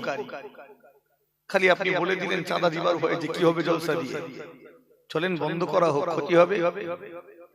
ক্ষতি হবে? টাকা বেঁচে যাবে, সময় বেঁচে যাবে, পরিশ্রম বেঁচে যাবে, তাবারুক বেঁচে যাবে, ঠিক না ভুল? বাজবে না বাজবে? বন্ধ করে দিলে কথা বলে না, হাদিয়াও বেঁচে যাবে। তাহলে বন্ধ করবো না, জারি রাখবি? তাও জারি রাখবি? কেন? এই মানুষগুলোকে আজকের দিনে জান্নাতের নিয়ামতের কথা শোনানো হয়, তারপরেও মানুষগুলো জান্নাতে যাওয়ার সেরকম আশা করে না। জাহান্নামের ভয়াবহ শাস্তি, কঠিন আযাবের বর্ণনা দেওয়া হয়, তাও জাহান্নাম থেকে বাঁচতে চাইছে না। কথা ঠিক না ভুল? মিথ্যে কথা বলতে মানা করা হয়, তাও মিথ্যা বলে। ওজনে কম দিতে মানা করা হয়, তাও ওজনে কম দেয়। ধোঁকাবাজি করে, আরো নানান রকমের পাপাচার করে। যদি জলসা বন্ধ করে দেওয়া হয়, এই পাপাচার কমে যাবে না বেড়ে যাবে? কমে যাবে না, আর বেড়ে যাবে? এই ঘটনা ঘটেছিল। আল্লাহ পাক হযরত ঈসা আলাইহিস সালামকে যখন উঠিয়ে নিলেন, আর কোন নবী তখন পাঠাননি। দীর্ঘ সময়, লং টাইম গ্যাপ দিয়েছেন ঈসা আলাইহিস সালামের পরে। উঠিয়ে নেওয়ার পরে আর কেউ ওয়াজ করে না। কে ওয়াজ করবে? তখন ওয়াজ তো নবীগণ করতেন। নবীগণ আশা বন্ধ হয়ে গেল, আমার নবী আখেরি নবী, নবুয়ত বন্ধ। তারপরে এই দায়িত্ব গিয়ে বর্তালো আলেমদের উপরে। আল্লাহ নবী বললেন, আল উলামা ওয়ারাসাতুল আম্বিয়া, আলেম উলামাগণ হলেন নবীগণের ওয়ারিস। একবার জোরে হয় না সুবহানাল্লাহ। তো প্রথমে নবীগণ হেদায়েতের কথা বলতেন, এখন কারা বলে? আলেম উলামারা। একটু আলোচনায় সহযোগিতা করবেন, সুবিধা হবে। তো ঈসা আলাইহিস সালামকে উঠিয়ে নেওয়ার পরে আর কেউ ওয়াজ করে না, জলসা করে না। মানুষগুলোকে মিথ্যা কথা বলতে মানা করে না, ওজনে কম দিতে মানা করে না। কেউ বলে না যে মা বাপকে সম্মান করবে, আর বলে না। আল্লাহর কথা বলে না, জাহান্নামের আযাবের কথা বলে না, জান্নাতের নিয়ামতের কথা শোনায় না কেউ। আস্তে আস্তে মানুষগুলো সব ভুলে গেল, আল্লাহকে ভুলে গেল, রাসূলকে ভুলে গেল। আস্তে আস্তে মানুষ দুনিয়াবি পাপাচারে ব্যস্ত হয়ে গেল। মিথ্যা কথা, চুরি, ডাকাতি, রাহাজানি, ছিনতাই, কাটাকাটি, মারামারি, খুনোখুনি বেড়ে গেল।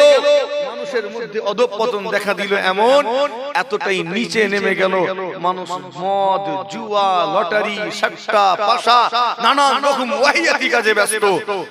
সামাজিক অবক্ষয় দেখা দিল। এমন অবস্থা যে নিজে হাতে নিজের কন্যাটাকে পর্যন্ত হত্যা করত। নারী জাতির আর সম্মান রইল না।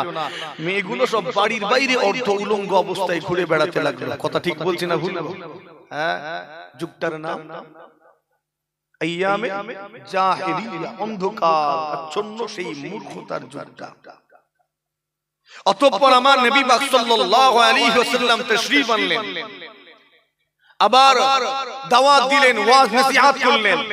যখনই ওয়াজ নসিহত করলেন, আল্লাহ পাক দুনিয়াটাকে ইসলামের আলোয় আলোকিত করে দিলেন। জোরে হয় না সুবহানাল্লাহ। আল্লাহর কুরআন আল্লাহ জানিয়ে দিলেন, কুল জাআল হক ওয়া যাহাকাল বাতিল ইন্নাল বাতিলা কানা যাহুকা। নবী আপনি বলুন, হক এসে গিয়েছে, বাতিল মিটে গিয়েছে।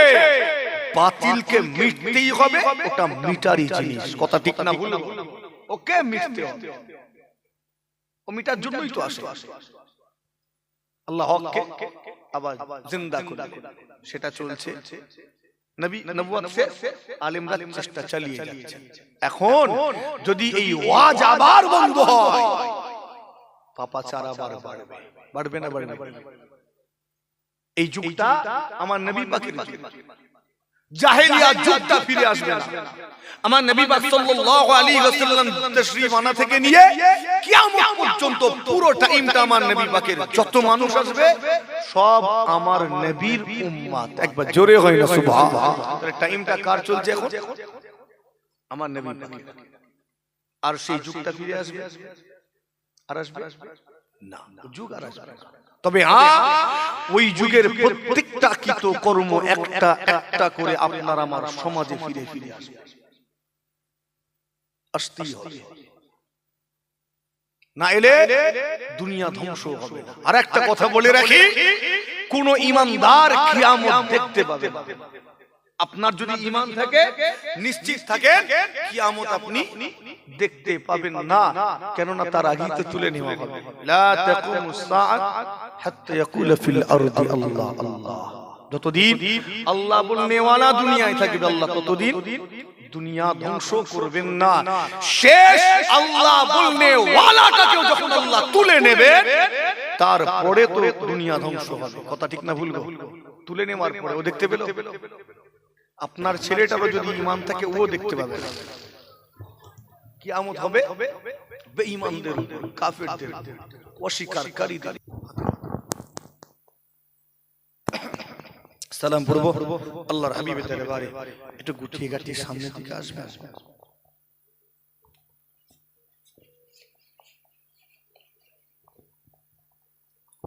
জি জি, একটু তাকবীরের ধ্বনিটা দেখে নেব। নারে তাকবীর। একটা কড়া কথা বলতে মন গেলেও বলতে চাইছি, আওয়াজ দেখে আমার একটা অনুমান হচ্ছে,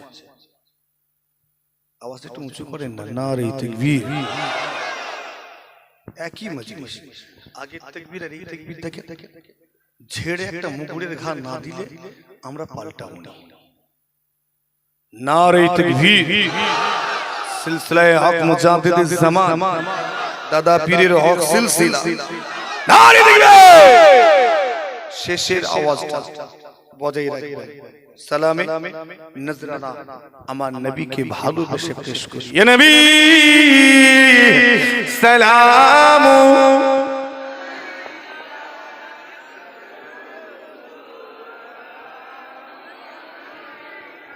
ইয়া হাবিব সালাম,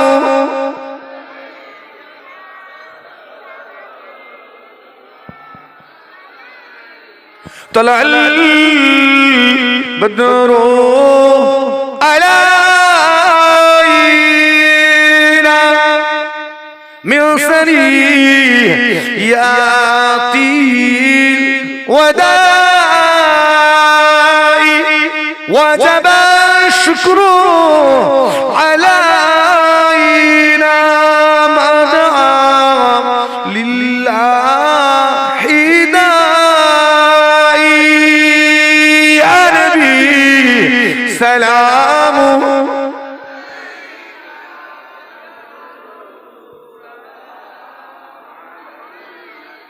يا حبيب سلام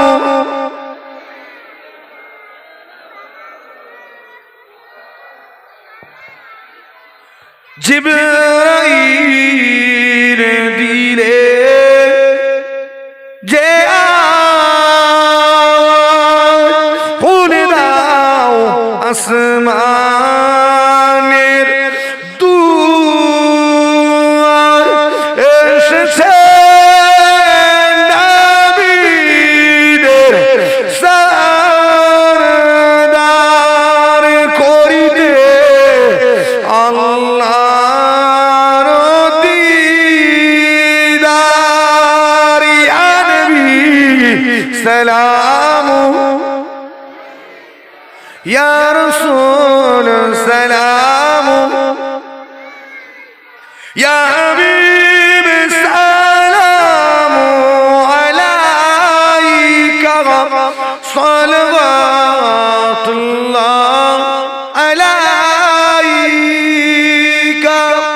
সকলে বসে ইয়া রাব্বি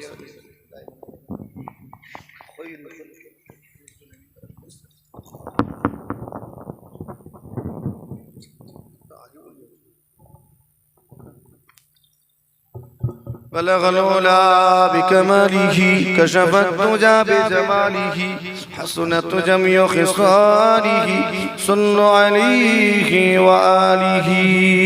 সকলে বিসমিল্লাহ শরীফের সাথে 11 বার দরুদ শরীফ, 10 বার কুল হুয়াল্লাহ, সূরা ইখলাস শরীফ, 3 বার সূরা ফাতিহা।